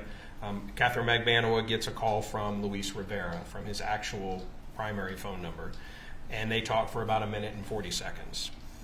So after that, then we see that Ms. Magbanwa communicates with Mr. Rivera a couple of times. She does again try to get hold of Mr. Garcia, but all of that concludes at about 10:30 in the morning. And was there any evidence as to why there wasn't location data for Garcia that morning, and why no one can get a hold of him? He had, dumped his phone. He had. Yes, Your Honor, facts not in evidence. Stand, please establish the foundation for the witness to testify to this. What could you tell from his phone records, the evidence in this case, about why no one could get a hold of Mr. Garcia? So Mr. Garcia's records indicate that in the early morning hours of the 19th, that phone left the network, was no longer in communication with the network. There are a number of inbound calls that never reach the handset. They do not produce location information or duration, so his phone is not in communication with the network. And that continues through the end of the records. That phone never returns to service, never makes or receives an actual phone call from that morning of the 19th through the duration of the records that we have. What can you tell us about the locations of Rivera and Magbanwa at 10:31 and the time period after that, once all of these attempted communications stop? So again, we have the flurry of communications. That last call is at 10:31 a.m. And if we look at Ms. Magbanwa's locations at 10:31, she is consistent with Rivera's residence, and Mr. Rivera's cell site locations are also consistent with his residence. And are you familiar with Rivera's statement that he was able to find Garcia that morning at a girl's house and brought him back to Rivera's residence? Correct. Now, when is the next communication on Catherine Magbanwa's cell phone after that with location data? The next that we see is at 11:23 a.m. This is about 50 minutes later? Correct. All right, and is her location at 11:23 a.m. consistent with Mascaro's residence? It would be consistent with the way to Mascaro's residence. Okay, thank you. Could this be consistent with her then leaving Rivera's residence after a period of time and heading back towards Mascaro's residence to pick up her children? It could be, yes. All right, switching gears again. Were you involved in securing a wiretap of some of the suspects in this case back in 2016? I was. What is a wiretap? A wiretap is an active way for law enforcement to be able to gain information or intelligence. Everything that we've talked about in the historical records are just that, historical. We're getting records that already existed and having those provided to us. A wiretap is an ongoing intercept where we are able to, in real time, see the calls that are being placed, the outgoing, inbound, durations, all of those things, in addition to the content of most of those. So text message content and voice content, we're actually able to listen to those calls in real time while they're occurring. So this is a real-time, ongoing, active monitoring of the communications. In order for a wiretap to be in place, does there have to be an order signed by a judge? That order has to be sent to the phone carrier so that the calls can be monitored by law enforcement. Correct. Were we able to monitor the content of the calls between the subjects in this case back in the time that these events happened, back in June and July of 2014? No, again, we were investigating after the fact. All of that was historical. The carriers do not retain the content of voice calls. They don't record everything that you say and make it available to us. So we had no option to listen or know the content of those communications back then, outside of what we recover in text messages. Okay, so the wiretap in this case is during the investigation, once law enforcement had identified the identity of these subjects and was trying to listen to see whether they talked about the crime. That is correct. It is prospective. It is ongoing, real time. All right, can you explain to the jury what type of equipment is needed for a wiretap? Well, we use a variety of equipment. There is carrier-based equipment. They have equipment that is able to basically mirror those phone calls, that traffic, and provide it to law enforcement. We have equipment, computer servers that are able to receive that communication and then provide it to monitoring stations, which are essentially laptops. We have headphones and software that allows us to see this information. It decodes the information that is sent to us from the carrier. So we can see in real time, it pops up with the time of the call, the phone numbers, cell site locations sometimes, and other information. And if it is a call that has audio, then there's an indication that there's audio, and we're able to actually listen to that through the headphones. Does the software give the listeners, law enforcement, the ability to stop and start the recordings? It does, yes. And are synopsis of the recordings done by law enforcement? Yes. Is there any involvement by the actual phone carrier, like the company? There is, yes. Is monitoring of the calls done live and in real time? It is. And do the people who are monitoring these intercepts have to go through a certain type of training in order to do that? They do. They have to go through what we call minimization training. The interception of communications requires that non-relevant or communications that are not pertinent to the actual crimes be minimized or not listened to. So we call that minimization training, and everyone who listens to or has opportunity to hear any audio from the wire has to go through that training. Okay, and are the people monitoring it also thoroughly briefed on the case?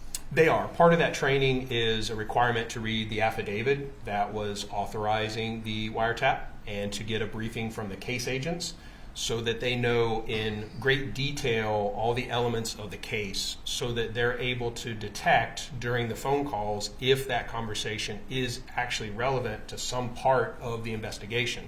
They need to know financial things, relationships, hierarchy, those kind of things. So again, they are briefed by the case agent and they're required to read the documents. If the phone conversation is not relevant to the crime or is privileged in some way, is there a mechanism to stop that recording by law enforcement? Yes. And is that the purpose of that to protect people's privacy if they're not talking about something relevant to the crime? Yes, the purpose of that is to allow us to minimize those parts of the conversation that are not pertinent to the crime and in compliance with the order. Is minimization a choice by law enforcement, or are they required to minimize irrelevant portions? It's a requirement. Okay.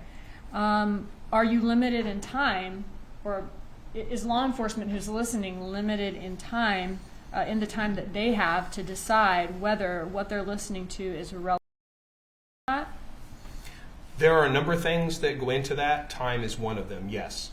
We have a guideline for how long we should listen to make that determination, and then we have some guidelines for how frequently we can come back and check the ongoing conversation to see if that conversation has turned criminal or turned into something relevant to the investigation. So the officer can then go back in and listen in again to see if they are now talking about something relevant. Correct. We call this spot checking. And can the listeners of the call tell if a law enforcement officer is doing that? The listener of the call, I'm sorry? Can we, as the listeners here in the courtroom, tell if an officer is doing that? Yes. In certain versions of the software, there's an audible tone to indicate that it's been minimized. There's printouts from the software that tells us when audio was listened to and when it was minimized, and absences in the conversation, blank spaces where that recording did not occur. And is the portion of the call, so the portion of the call that's minimized then is not recorded? Correct. When listening, though, and trying to decide whether something's relevant or irrelevant, are law enforcement officers also on the lookout for suspects trying to mask the meaning of what they're saying in case law enforcement's listening? Maybe they are talking about the crime, but they're using words that don't sound criminal in order to do it. That's correct. Is that quite common? It is, yes. Which phones were tapped in this case? Mr. Charlie Adelson's and Ms. Catherine McManus. And was that Charlie Adelson's phone number ending in 9223 and McBanois' phone ending in 1312? That's correct. Okay.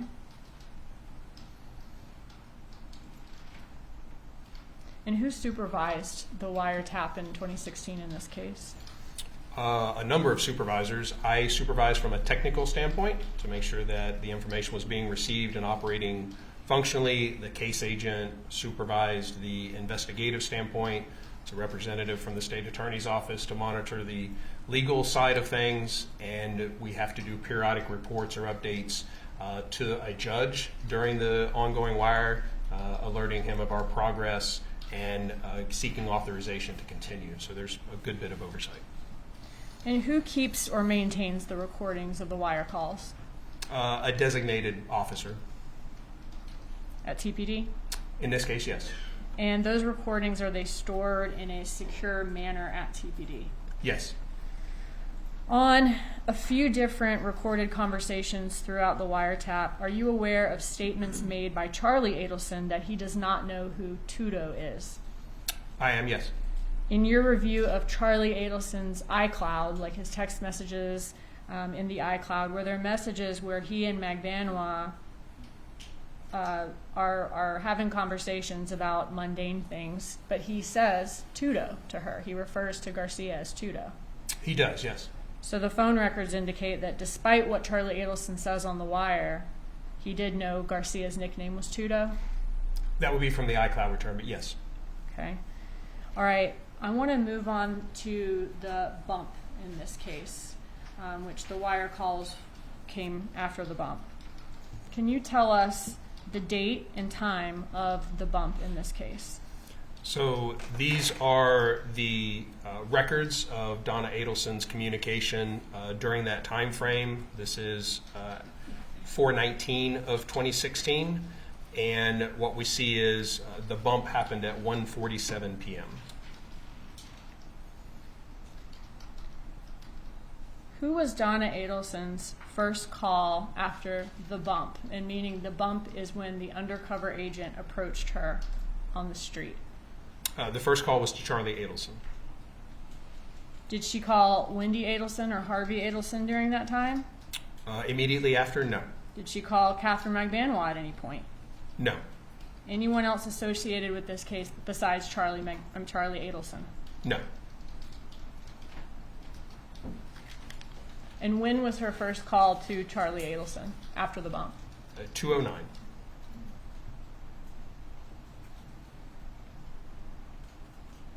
So about a little over 20 minutes later? Yes. All right. Was Donna Adelson detained and charged in this case? I believe it was on November 15th of 2023. Yes. And we'll get into the details of that. But what I want to talk about now is whether we were able to, on the day that she was detained and charged, was her cell phone taken by law enforcement and a cell break done on that cell phone? Yes. And in the cell phone that was in her possession, was there evidence that Donna Adelson and Wendy Adelson talked about Charlie Adelson's trial, his November 2023 trial, and the verdict as it was happening? Yes. Are you familiar with Charlie Adelson's testimony in his trial that Garcia and Rivera killed Dan Markel on their Objection, Your own? Honor. Facts on evidence, counsel is testifying. Sustained as the counsel testifying, please establish the foundation for your question. Okay. Judge, may we go to sidebar, please? Thank you.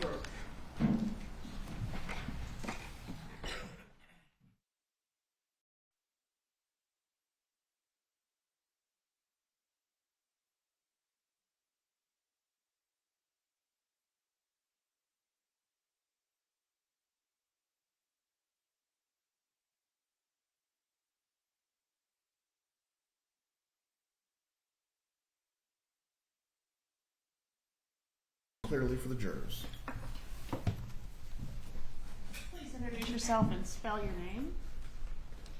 My name is Joanne Maltese. Joanne, Joanne, and Maltese, Maltese. Are you employed, ma'am? Yes, I am. Are you employed as law enforcement? In law enforcement? I am retired Tallahassee Police Forensic Specialist. How long have you been retired from it's Tallahassee Police Department, right? Yes, a little over 8 years. What were your duties when you were employed there? Duties as a forensic specialist is the documentation, collection, and preservation of evidence at a crime scene. How long did you do that type of work? Done that work for probably 15 years. Okay. And were you doing it back on July 18th of 2014? Yes. As part of your job, did you respond to 2116 Trescott Drive on that date? Yes, I did. Right. And what was your job once you arrived at that particular scene? That particular day, I was called to document and collect evidence at a crime scene. Publish 10, please.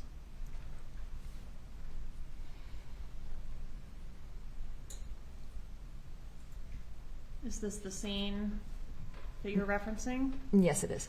All right, I'm going to approach and show you states 11 through 17 as well.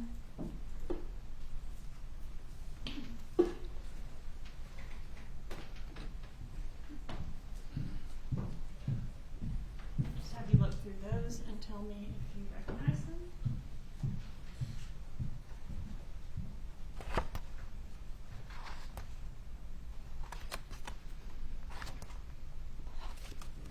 Yes, I do. How do you recognize them? I took these photographs at the scene. All right, Judge, at this time I'd ask to move into evidence states 11 through 17. 11 through 17 are admitted. Publish 11, please. Publish 12, please. Did you collect the eyeglasses shown in State's Exhibit 12? Yes, I did.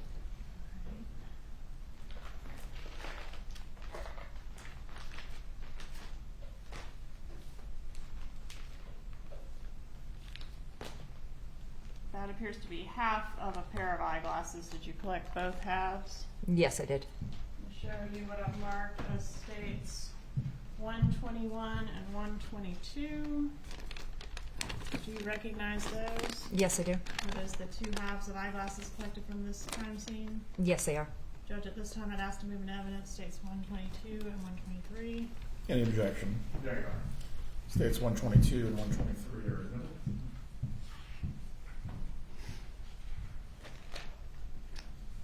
Publish the next exhibit, please. Did you collect this eyeglass lens? Yes, I did. Where was it located?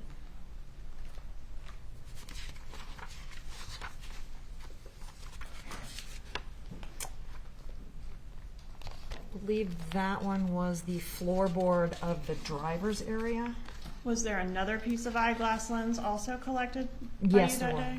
Yes, there was. Okay, where was that piece found? That was, the other optical was on the driveway, or I'm sorry, the garage floor right below the driver's area. Showing you 123 and 124. Are these the two pieces of lens that you collected that day?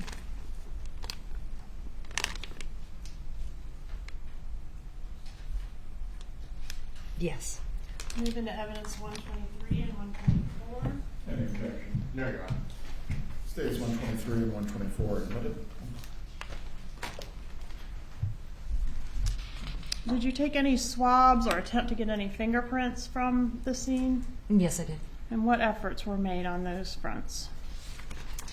I processed the entire exterior of the vehicle for fingerprints. There was an area that was lifted, but it did not have fingerprints of value to compare. As far as the swabbing, all of the exterior and interior door handles, as well as a phone that was collected, and the doorknob from the garage to the interior of the house. And what were the results of those efforts? Those I would not know. They'd be sent to FDLE lab for analysis. Did you find any fingerprints of value to send to FDLE lab? No, I did not.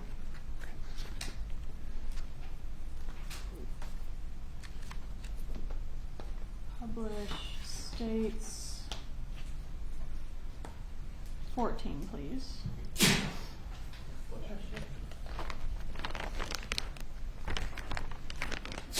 Approaching with states 125. Do you recognize 125? Yes, I do. What is this item? This is going to be a brown wallet with its contents that were found in the glove box of the vehicle. All right, and did the wallet contain Dan Markel's driver's license? Yes, it did. And in the exhibit, there's no cash, but there's some cash pictured in the photograph. Yes. Was there cash that was seized as well? Yes, there was. All right, so based on this, didn't appear there was any effort to take Mr. Markel's belongings. Correct. Okay, any evidence that the house was broken into or anything was taken from the house? Not that I could determine. Publish state 16, please.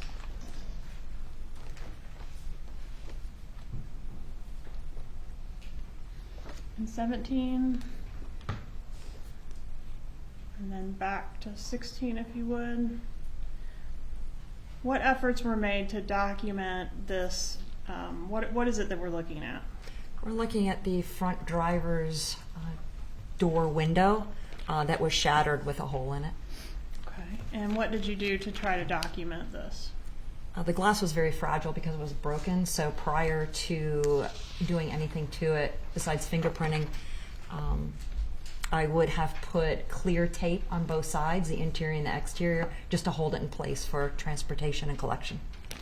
I'm approaching with what I've marked as states 126. Is this the glass that you were able to remove from the vehicle? Yes. Is it in the same or substantially the same condition as when you seized it? Yes. Move into evidence states 126. Any objection?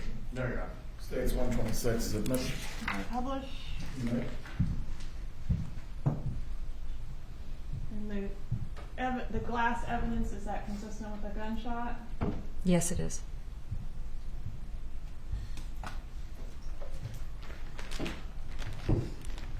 All right, did you, as part of your job, have an occasion to photograph Wendy Adelson's vehicle?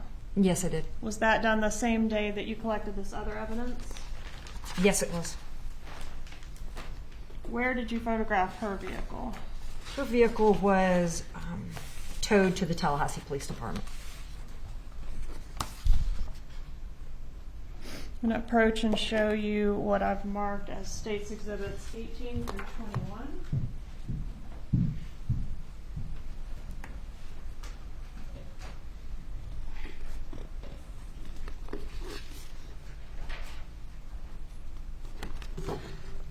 Do you recognize 18 through 21? Yes, I do. Are those the photos you took of Ms. Adelson's vehicle? Yes. Move into evidence 18 through 21. Any objection? No, Your Honor. States 18 through 21 is admitted. Published states 18, please.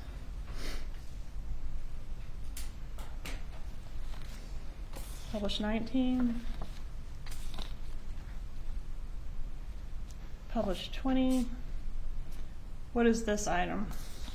This was on the front passenger seat of the vehicle, and it is a bottle of alcohol and a receipt. All right, and did you take a closer photo of the receipt? States 21, please. Yes. And what does that show about when the alcohol was purchased? On 7/18 of 2014 at 12:49 from ABC Fine Liquor and Spirits, or Fine Wine and Spirits. Did you also go to the hospital? Yes, I did. What were you asked to do at the hospital? Document and collect any evidence. At the time that you responded to the hospital, was Mr. Markel deceased or still alive? He was still alive. I'm going to approach and show you what I've marked as States Exhibits 22 through 24.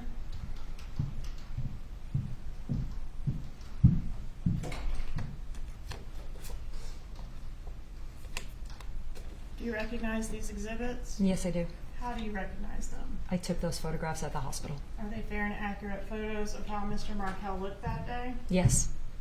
Move into evidence, States Exhibits 22, 23, and 24, Your Honor. Any objection? No, Your Honor. States 22, 23, and 24 are admitted. Publish 22, please. This is how Mr. Markel appeared, Yes. and this was done on the 18th. Yes. Yes. Publish next exhibit, please. This is 23. Why did you take this photograph? For the darkened area on his forearm. Why was that of significance? That is consistent with stippling. What is stippling? Stippling is being close contact to a firearm that was discharged, and it's going to be the unburnt gunpowder and gases that leave the barrel of a gun at a high velocity, and it will tattoo or stain the skin. States Exhibit 24, please. Is this another effort to capture that stippling that you observed? Yes. No further questions. Cross-examination. No questions, Your Honor. Very well. Ms. Maltese, you may step down. This witness is excused, Your Honor.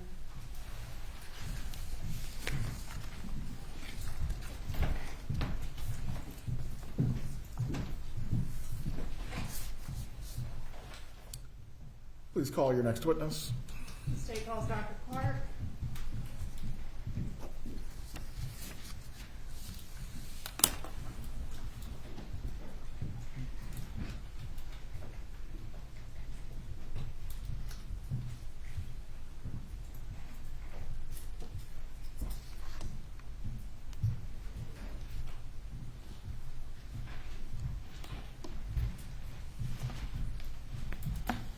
Dr. Clark, please raise your right hand, sir.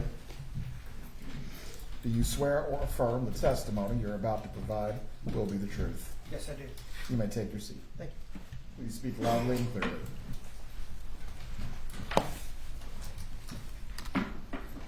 Sir, please introduce yourself and spell your name. I'm Dr. Anthony J.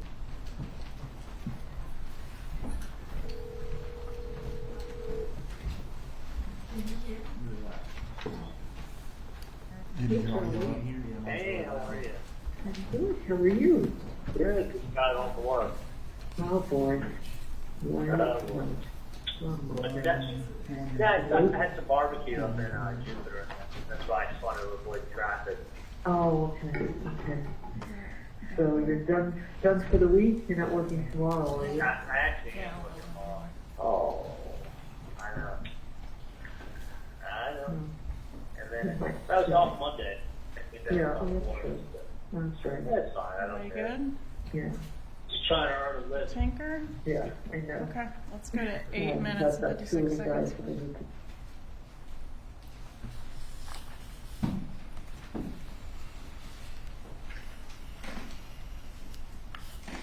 Because I'm in that demographic of guy that wants to date. Yeah. And I don't have a problem telling her, like, you put the Victoria's Secret model in 37. I'm not asking for So it's how unusual a guy he is. Of course. And People people should. and especially for I have done, I know, Well, to be honest. I know. and I will continue to talk to her. And But there's a limit, because there's a point at which someone purposely will do what you're asking them to purposely do the opposite. well, she's going to screw her life because they're infinitely another day. They're infinitely another day. What's that? There's not going to be another No. day. No. The reason why is I'll never tell someone you can't win the lottery twice. But I can tell you this, the probability is not in your favor. Probability is not in your favor of winning the lottery once. Winning it twice, even more. And that's how I talk to her. Because what happens is If that's what she needs to do, she's to she do. understands when I don't ever offend her. Because I don't talk about her. I just say, Wendy, listen, if you put a 37-year-old Victoria's Secret model in front of me, I wouldn't want to get serious with her. Why? When I could do it with a 25-year-old. I said, a 25-year-old is going to be 18 in 15 years. I go, you want to buy a car with high mileage or low mileage? I go, listen, Wendy, you don't want to date a guy that's 50. You know why? Because he's too old for you. And he's going to be 60 in 10 years. And 10 years from now, you don't want to see yourself as a 60-year-old. I get it.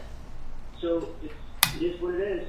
But you can somebody ask her why she's not going out with David because she was there with this lady Celia said it. I know. But it opens it for you. Of course.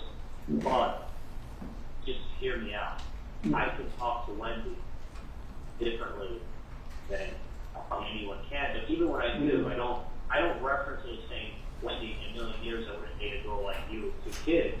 Because it's true, in a million years I would. What I would say is, Wendy, the Victoria's Secret model, I wouldn't have you set me up with if she was 37. And that's just, it's a double standard, but that's life. And she knows about double standards in life. It is what it is. So, all I can say is, like, when I talk to her and I put it in those terms, she gets it. She gets it. But, obviously it doesn't help that she's got these fucking friends. I know. Tell her that she deserved the Superman with some guy who's a doctor who's single, who's just dying to take over the responsibility of 2 kids who aren't his. Like, there's tons of very wealthy, successful, young, good-looking guys want to date her because nothing's more fun than having a 6-year-old fart in your face while you're trying to talk to your girlfriend when you get home from work. That's awesome. Yeah. That's And cool. only someone like him who's got these days who knows what it's like could understand it and doesn't bother them. Yeah, and it's not only that. Let me give you an example. Ted Berman. You were a little fucking odd, had that crazy mom lived on the other street. The lawyer. No, of course. Okay. Ted Berman got divorced with his wife. He engaged now. I told you about that, right? Yeah, So, yeah, he took a whole bunch of people. He took, Warren Sapp, football player. Yeah, he took Warren Sapp, Javon First, a whole bunch of his friends, like paid for everybody for like 20 people to go for the weekend to Atlanta. So we'll go there and spend like $50,000. So his wife ended up sleeping with Javon First. nice. So anyway, so he's engaged now to a girl that he's known forever. Okay. He has 3. I'm in that age group. I don't know.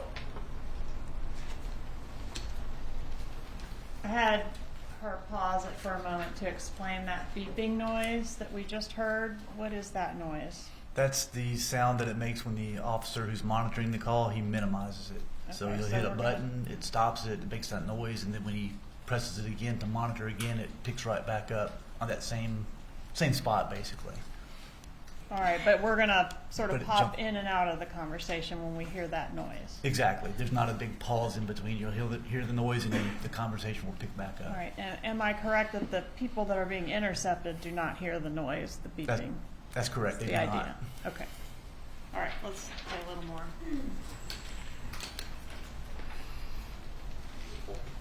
One. And I'm wondering if 2 that 1 is not kids are a blessing to you. They're really more than somebody else. Yeah, that's right. But, I mean, listen, do I look like the kind of guy that wants to go home from work and talk to my 37-year-old girlfriend while her kid farts in my face? No, with my nephews, I love them. But as far as dating someone, hell no. I want to go ahead and tell my girlfriend, listen, let's go away for the weekend. What time can you get off next Friday?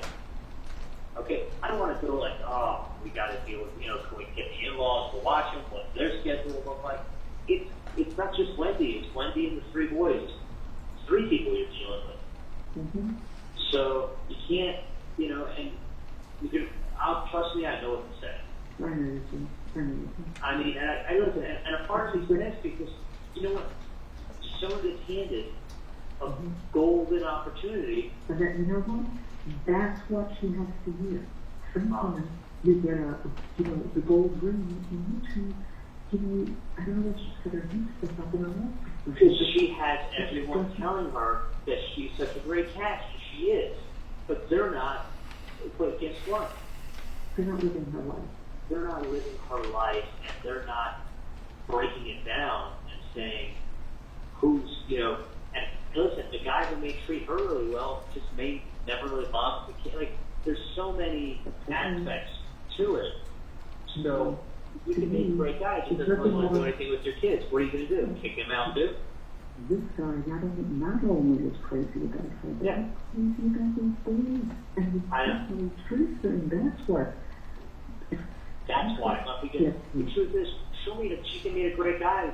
Those aren't his boys. And she just doesn't like him. What is she going to do? Get rid of him? He may treat her well, but he's like okay with the kids. Tolerate the kids. We'll put up with them. I put up with them, whatever. And then what if they're real nice to the boys on day one, but 3 years down the road, he's pretty much had enough of them. But right now, they're going through a tough time. I mean, I'm just saying. I think you need to know that she's been given an opportunity that she most likely will never happen again. No, She's throwing it away. She's not only throwing it away for herself, she's throwing it away for the kids that deserve it, Dad. But you don't understand. You could never say that to her. Well, you can. It was I could. Yeah, I know. You can say anything you want. It's America. I can just tell you the end of the company. You can tell me the beginning. If I should say it, if you weren't here, that's what I would do. I would try. You fuck it up good. Okay. You fuck it up good. No, I tried. You would get 30 seconds into your planned speech before she told you to butt out of her life. And rightfully so, it's her life. She can tell you whatever she wants. But the difference is that I can talk to her differently than you I can. know. Charlie, So- believe me, and I'm grateful that you do. And really, you know that. You know that. Trust me, I know. I mean, listen, she's doing great with that, considering everything she's been through. I would just like You know what? her. She's your sister. She loves you. She's a good sister, and you're an amazing brother. And I'm just grateful that the two of you have each other. I really am. Well, I am too, but I can I tell you really am. And I appreciate what you do because I go. who else is going to do it? Who else is going to say, hey, wake up? This is not as a purpose for you, it's God to be doing. Thank God. I got promised. Most people don't ever get an opportunity like this to begin with. Like I the know. new thing, to begin with. I'm shocked that you don't. Because the truth, and that's what I listen. When Still, and after another day, it's the union going like, wake up, wake up. trust me, believe. Let me say this much to you. As much as you feel like knocking her over the head, I feel like punching her and then knocking her over the head. Yeah. So trust me on this. So what I'm telling you is that I'll talk to her and I will do my best, my best is very good. I know.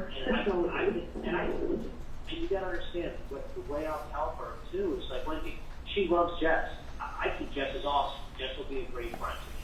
And I talk to Jess all the time. Wendy, I wouldn't leave Jess in a million years because she's 37 and she has no kids. She's okay, and Jess totally wants children. Absolutely. And said, but she has to, I go, but about. So it's like you winning the lotto and saying, I'll never win the lotto again. That's not true. You still have a 1 in 14 million chance. That's like, I'm not going to take that from you. You can get out there and buy another ticket and win the lotto again. It's highly unlikely. So, and it's highly.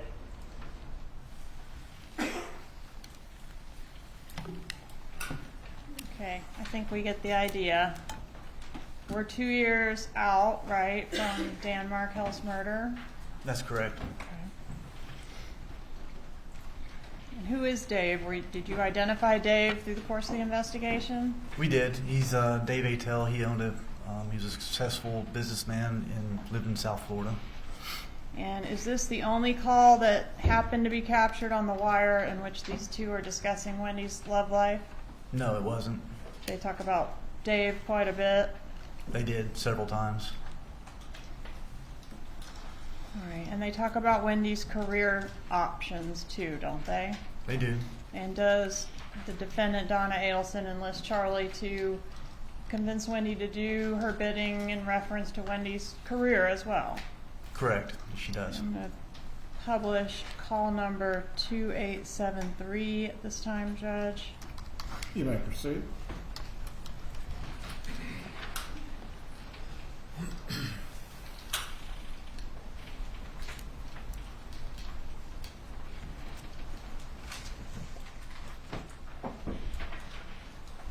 Learn as much as you can from these people. Sounds like you're not learning much of anything. No, But teaching myself. I would take the course. The course is, you could do the courses 2 different ways. I think it's either 1 week and then you take the course, or you could go like every weekend for a month and then you take the test. I'm not, like, yeah, but I'm not even like, thinking about that like, right now. Like, I still, I like how This isn't what it's being supposed to rebel be. to it, like, so I would eat. Is this 2873? No, boo. All right, we'll come back to that one. Sorry, folks, wrong call. All right, are you familiar with the bump in this case? I am. All right, what's the bump? The bump is where we took an undercover agent and had him approach Mrs. Adelson with a plan. It was during the time of the investigation. We had evidence that linked Luis Rivera and Sigfredo Garcia to being the actual hitmen. So in 2016, we decided to created the bump to have an undercover approach her, pretending to be a former cellmate of Luis Rivera. Luis Rivera in 2016 was actually incarcerated in the Broward County detention facility and then went to another jail. So we wanted the undercover to pretend to be in a jail cell with Luis Rivera and pretend that Luis Rivera told him about the hit in Tallahassee with the Adelsons. Not with the Adelsons, but the hit that that was created, linking back because we had telephone calls going through, linking Luis Rivera to Sigfredo Garcia, then to Catherine McBanwa, then to Charlie Adelson, then to Mrs. Adelson here. So it was a ruse It was a ruse. Correct. designed to generate chatter on the wire. It was. It was 2 years after the homicide, and we started a wire, and we knew that they were not talking about the homicide anymore.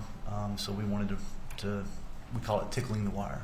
And was the goal to identify, if the pattern that we're seeing that we think is the members of the conspiracy, is that right? Who's a member of the conspiracy and what are their roles?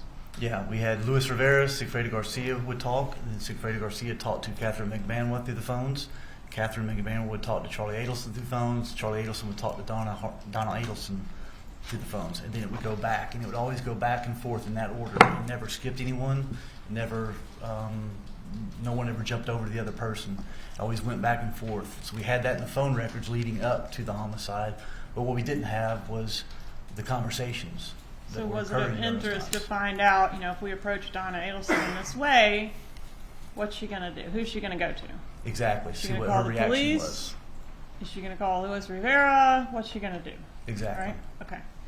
And did you have an opportunity to review State's Exhibit 113? Is that in evidence? 113 contains the combined videos from both the body-worn camera of the officer that approached the defendant and also the angle from across the street. That's correct. Okay, and are these fair and accurate recordings of the bump from both those angles? They are. All right, moving to evidence states 113, Judge. Any objection? No objection. States 113 is admitted. All right, and the undercover, the officer that played the gang member, I guess, said that he was instructed not to be aggressive or not to scare the defendant. Was that you that instructed him on that? It was. We had, we didn't want to cause concerns for the agent's safety. If he approached her being too aggressive and too scary, we didn't know how she would react, if she would possibly be armed at the time. We had no idea, so didn't want to create a hostile environment to make her become overly aggressive. And is that a concern in every undercover operation, that you just kind of don't know what you're going to get? I mean, it's not specific to this defendant, right? That's correct. That's in every case. We try to minimize the risk to the officer's safety and the people around. Okay. Let's publish 113, please.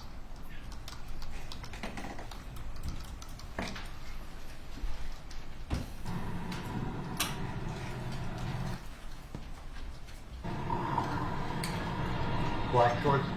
What is it? Yeah. Okay, bye.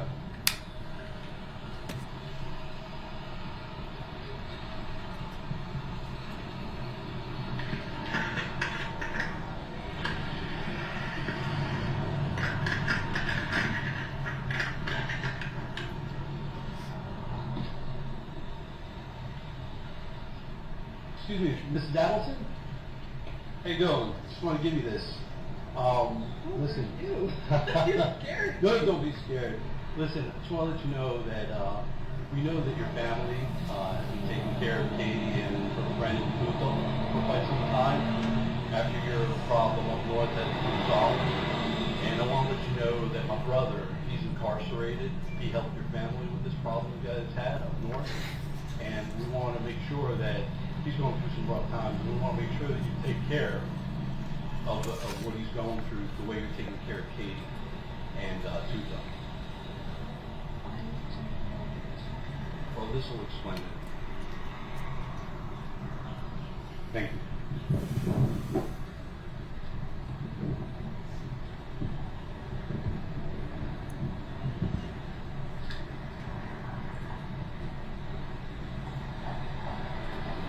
Pause it, please.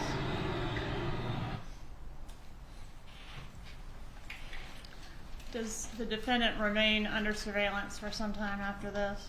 She does. Okay, we see her take the paper from the undercover and fold it and put it into her purse. Does she ever take it out and look at it before she gets back into her building? Not that we ever saw, no.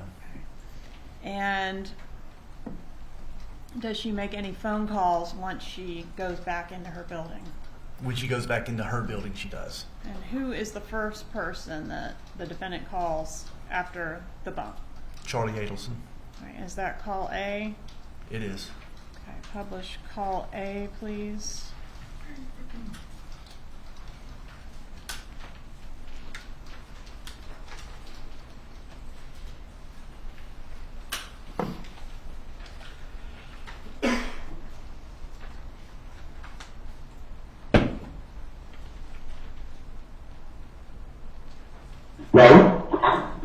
Hey, Hans.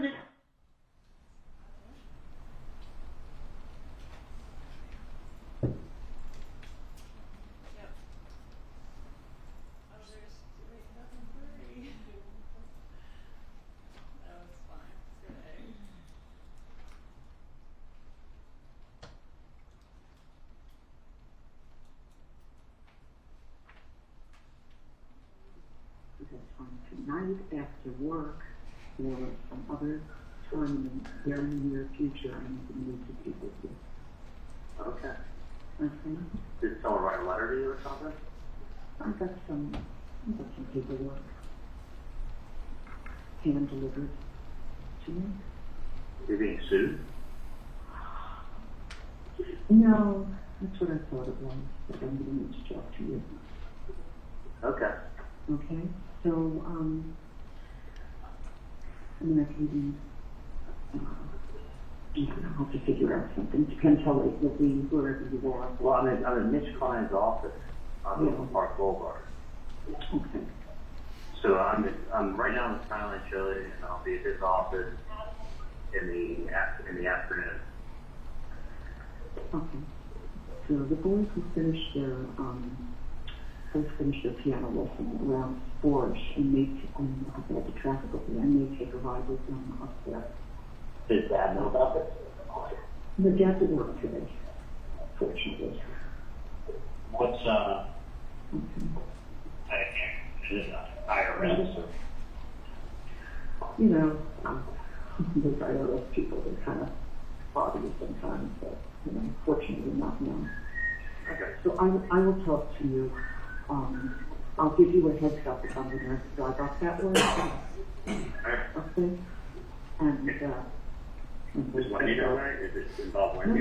No. So let me just talk to you later, and if You got the what is it? Is that health okay? Yeah. All right. Does it involve me or other people? Well, probably both of them. What's that? Probably the two of them. So you probably have a general idea what I'm talking about. So let's just find some time to talk to each other and take the boys for a ride, okay? You're going to take the boys up there? Well, maybe they can come home. Maybe we can get here till about 7 when Dad gets here. So it's harder to talk to me today.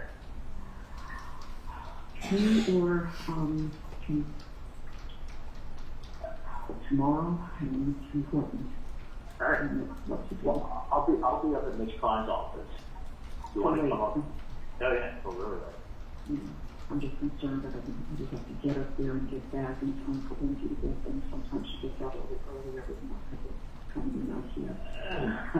Can I ask you a question? Whose paperwork sent from? I see that, and it's great. It was something that came hand to hand to me. I exited the building today. Is it anonymous or? No, oh no, it's not anonymous. It's not anonymous. I just don't want to discuss it. Oh, it's fine. Right, whatever it is, it is. It's silly, but if you want, I wouldn't bother you. Trust me. yeah. Do you want me to come down to see you tomorrow? I get the day off. Yes, that would be wonderful. Dad actually works later tomorrow. You know, he goes in at 1 o'clock. We both work out at the gym from 9:30 to 10:30. So Whatever it is, I'll take a look at the paperwork. Yeah. I hope it's not the IRS. But I just would like you to review it and give me some input into what your thoughts are. Okay? So come down tomorrow. Dad leaves at 12, so anytime after 12 would be good. 12 tomorrow. Yeah, he leaves at 12. He starts at 1 there, so 12, 12:15. I'll come down after that. I think I'll leave and see you soon. That would be great. Perfect. All right. I'll talk to you later. Love you coming by.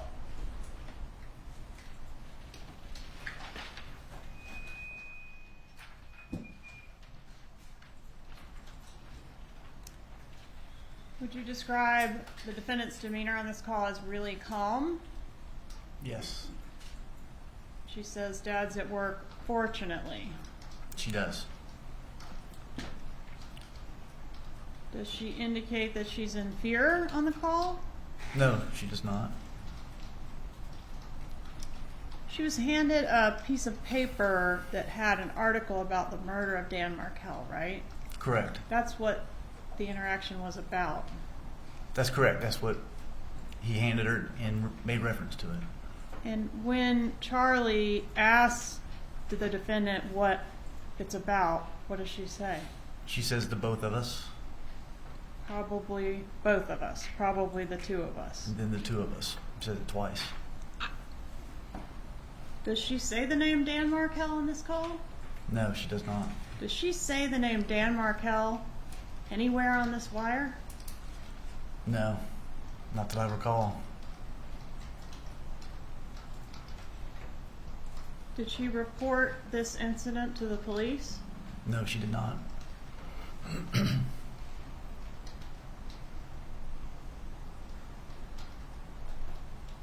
Is there another call shortly after this one?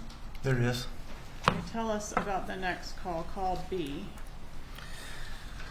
Call B is on the same day. It's from Mr. Charlie Adelson to Mrs. Donna Adelson, and it occurred about, I want to say about 20 minutes after the call we just listened to, at 2:35 p.m. Let's publish call B, please.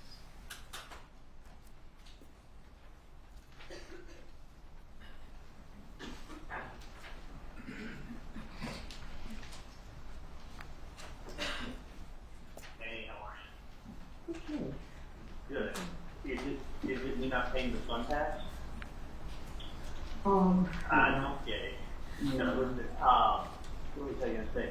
Do you mind paying my Brown and Brown insurance? no, it's fine.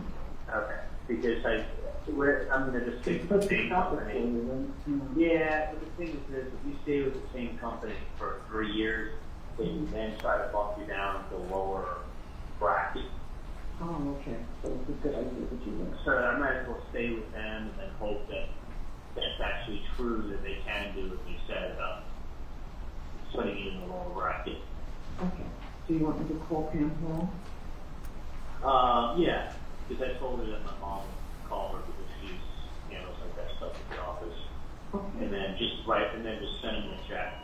If they have to have it for, I want to say the 29th or something, Okay. and I'm I'll do looking that at now. and do that. And listen, whatever it is, whatever someone sent you, I wouldn't worry too much about anything. Okay. I mean, so if someone can write whatever they want to write, someone can say whatever they want to say, and I'm not worried. Okay. So, was it another bad review on Yelp? You know, there's reviews come in, sometimes they are bad reviews. This is a particularly bad one. So, But I'm not being sued. no.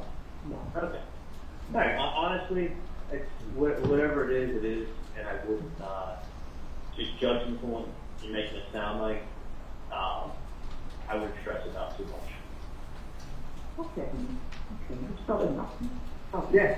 Listen, people can always write. People can always say anything they want. It doesn't. Someone says you're a bad dentist, it doesn't mean you're a bad dentist. So. No, good. But anyway, I'll definitely come down. It actually worked out perfectly because I had the day off. Okay. So- I'll make you take me out to dinner, so make sure you bring cash with you. All right. Okay? Do I need to bring cash? Yeah, it's like if you take me out to dinner, and I kind of give you a look. That's probably a good idea, right? Yeah. Yeah. Was this? Look, I should bring cash. I don't have much cash to bring. Yeah. I'll see if I have money for dinner. And see what I can hear. Okay? Was it? Can I ask you? Is someone blackmailing you? Well, that's always a good possibility.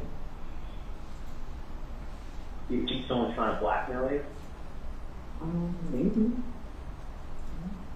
Could be. No. That's crazy. Is there? I don't know what blackmail is for, but is there any way I can see you? You can't come up here at all. It's going to be difficult because they don't finish the piano teacher didn't leave till about 4:15. And even if I came up there and got there a little after 5:15, it would still be tough to, necessarily get back here in time for you to pick them up. Was this? Can I just ask you this? Is this anything government related, or is this like whack job writing a letter to you? Like who? Is it like a whack job writing a letter to you, or is this government related? No, I don't know if it's government. So it's not government or military or anything like that. No. Who was the letter addressed to? Me. To you. That's crazy. Did it have a? Do you know who sent it to you? That was a pretty good idea. But, you know, let's walk in and just look at either, and I would like to, I have to try to get you today. I will definitely, I just don't know if I'm going to get back here in time for them to not know how to run people. Is it so? Whoever sent you a letter sent you an anonymous letter? Not really anonymous. Did they sign it? It's hand-delivered. So someone showed up. Was it like by a process server? That's what I said was. It wasn't. No. Where did they come to you at? When I walked out of the building, and I make a right, and I go past both driveways with the icon. Right. And I walk and about 5 feet from pressing the button so that I can cross the street to pick up the boys this afternoon. Right. And just to get out on the sidewalk. Yeah. Okay, sweetie, so you stay out here then, okay? You stay out here. I'll look on the computer when Ben finishes, okay? Yeah, amazing. Somebody knew exactly who I was. Called me by name. And he came over and was it a young guy, an old guy? So probably mid-30s. I wouldn't forget that face. Really?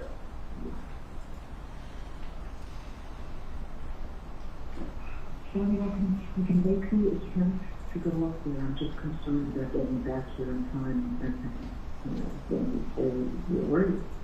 I don't think it's a good idea for the girls to say, you know, you know? All right. And there's one that was doing every day, and there's going to be a check for it, something that's happening. Well, I mean, you have to get into stuff with insurance. I mean, it's crazy that someone hands you a letter like that. Mm-hmm. I don't know. Maybe we better just keep it at, tomorrow, at 12:15, 12:21. Is the person like threatening you or anything? You're never going to have it interpreted. So, let's not worry, and let's meet tomorrow. I think that's better. But let's meet tomorrow this afternoon. All right, let me ask you this. Do you want to take a picture of the letter and send me what someone sent you? No, not really. I'm going to do that. So it wasn't the government or the military or somebody, just some random person. Yeah. That's fucking crazy. How long was the letter? Well, it was just a copy of all of what was written in the letter. That was written in a copy of that letter. Is the person threatening you? I don't think we should. I mean, it's kind of sensitive. I'm kind of thinking if there's a threat, you go to the police. Yeah. But anyway, let me. I don't think that's a good idea. Well, I don't mean it's people threaten you, gotta go to the police. But let me talk. Let me see what it is. Let me see what nonsense it is first. Okay. It won't be the first time I've been threatened. Yeah. But Yeah, I'd like you to just see what you think. yeah, I mean, no. picture, go get a picture of him. Right here, right up here. So let's do that. Let's make it, 12:20, 12:30 tomorrow. That would be ideal. Okay? Okay. You got it. I'm going to play with the boys a little bit, okay? All right. Yeah. No. I'll come down. I'll see you. Yeah. So, Okay. all right. If it's something serious, I'm going to recommend going to the police. So. Oh, no, I know. That's what I'm supposed to do. So. All right. That sounds good. We'll talk tomorrow, okay? All right. On this call, we hear the defendant say that this is a particularly bad Yelp review? Is this an example of code talk? Yes. This doesn't have anything to do with a Yelp review, does it? No, it doesn't.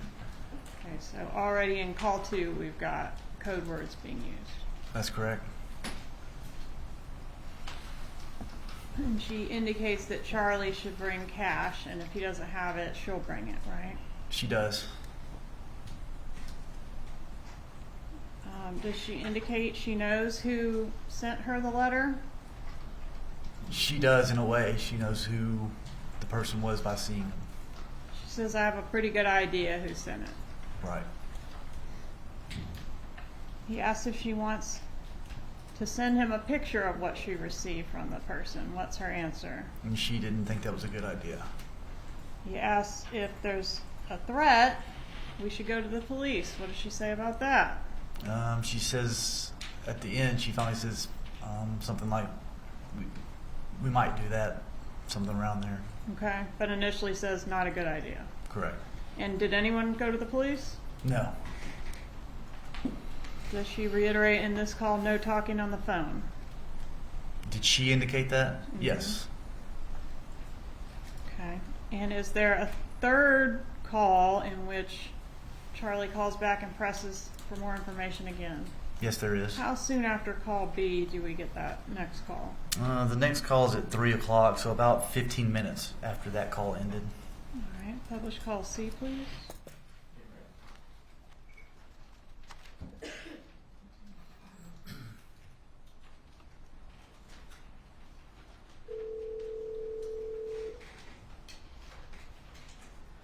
Hey, Hey, sorry about that. Quick question for you. Well, one thing I was going to tell you is obviously don't talk about things in the apartment or any place. oh, obviously. The other thing is, was the person black, white, Hispanic, What? and they just came up to you and they said your name and they handed you a piece of paper?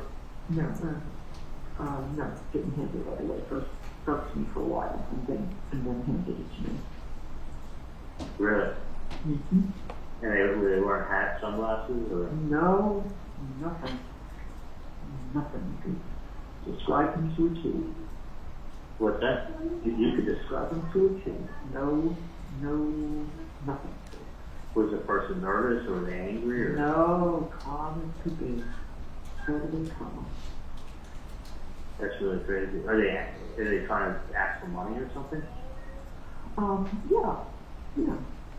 But if someone trying to, I mean, listen, if it's something like that, it sounds probably like you go to the police, but And they have to, but they'd rather talk to you first and then. yeah, I mean, I wouldn't, there's scumbags out there all the time that try to do stuff like that. Oh, no. So, That's why, I just want you to see, because I don't want, your father upset. So, don't say anything to Dad until I take a look at it, because Dad flies off the Absolutely. on everything. That's why I suggested, after he goes to work tomorrow. Did the person give you any kind of like time frame or anything? No. Okay. But it's Yeah. clear. It's clear what's wanted. What is it? Can I just ask you, what do they ask for? I don't know, this TV is probably about 5. They ask you for $5,000? Mm-hmm.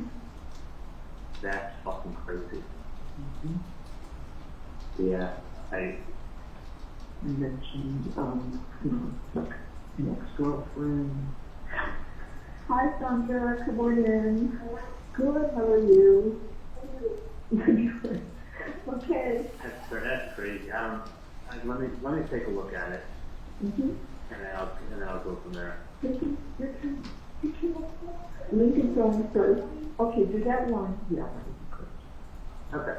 Let me take a look, and then I'll That's why if you want to go to dinner, we'll see where we go. Yeah, I'll go down in the afternoon, and I'll take a look at whatever. Yeah. Whatever We'll goes go. on today. We'll go for a walk on the beach or something. It's going to be nice tomorrow. All right, sounds good. Okay? All right, sounds good. Love you too, honey. Bye-bye. Yes. All right, so this call, Charlie says obviously don't talk about things in the apartment or any place. One moment. What is the objection? His approach.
If the jury foreperson could please rise.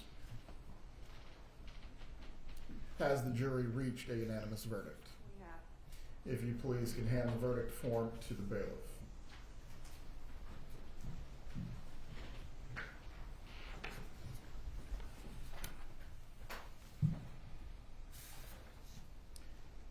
Having reviewed the verdict form, it is in its proper order.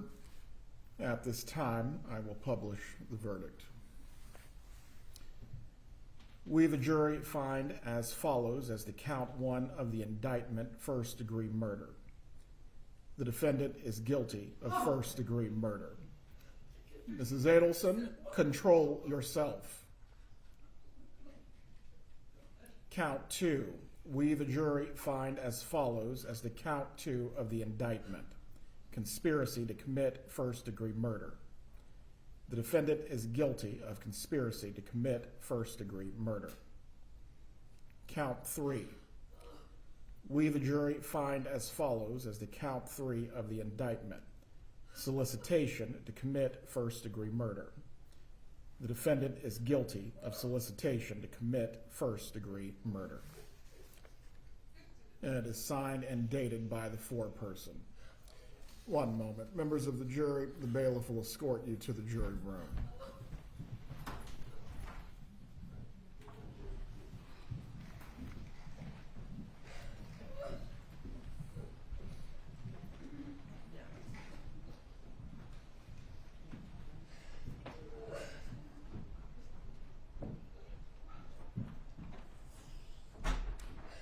Mrs. Adelson, while this was not the outcome I'm sure that you desired, there will not be any further outbursts in front of the jury. If you cannot control yourself, I am going to have to determine if you will be removed from the remainder of this process. Do you understand what I'm saying to you? Do you need a moment to collect yourself? Before the jurors are brought back in, we will take a brief 2-minute break. Please give her tissues if she needs them.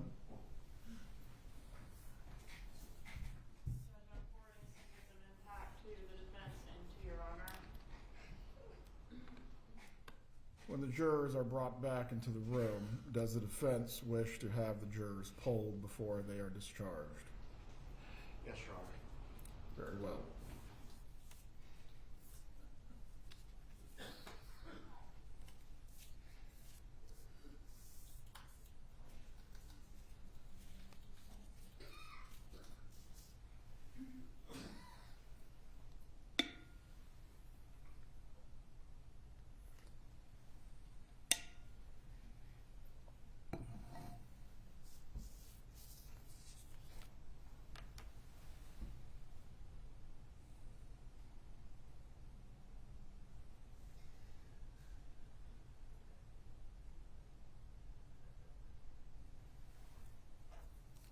Please bring back in the jurors so we can conclude with their portion of the trial.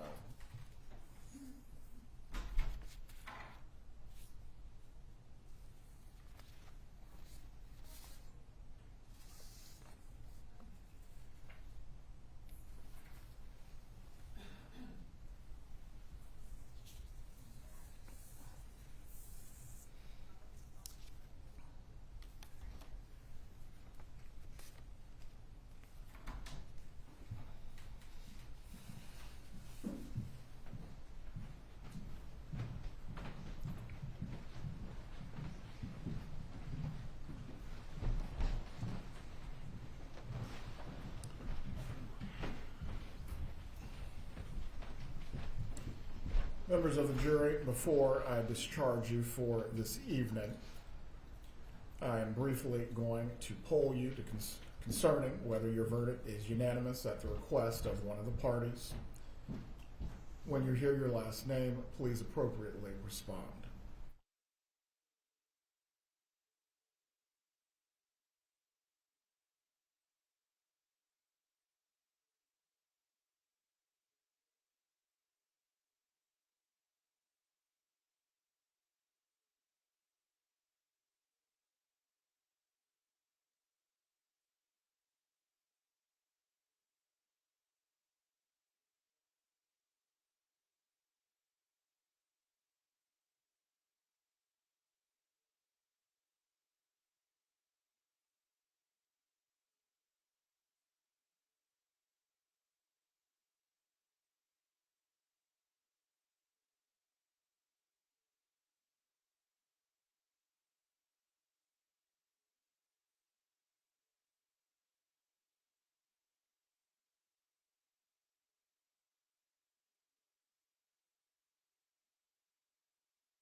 Give to you before you are discharged. Please listen carefully.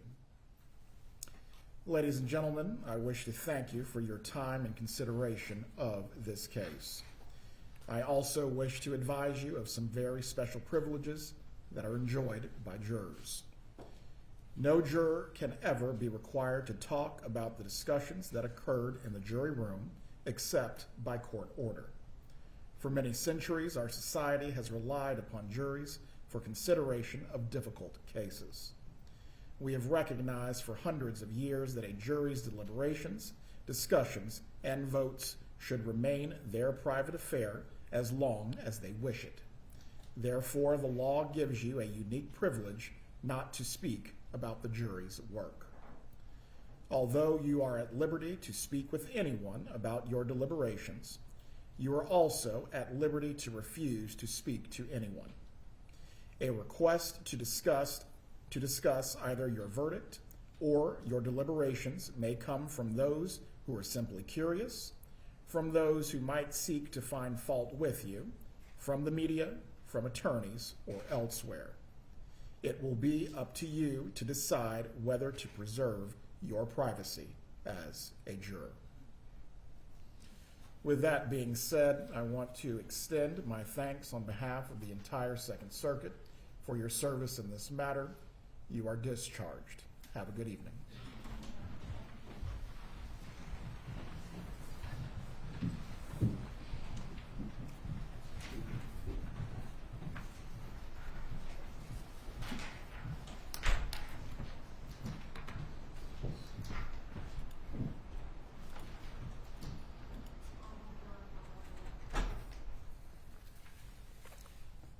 As to the jury's verdict, with the jury having found the defendant guilty of the 3 charges of the indictment, is the defense asking for a pre-sentence report on counts 2 and 3.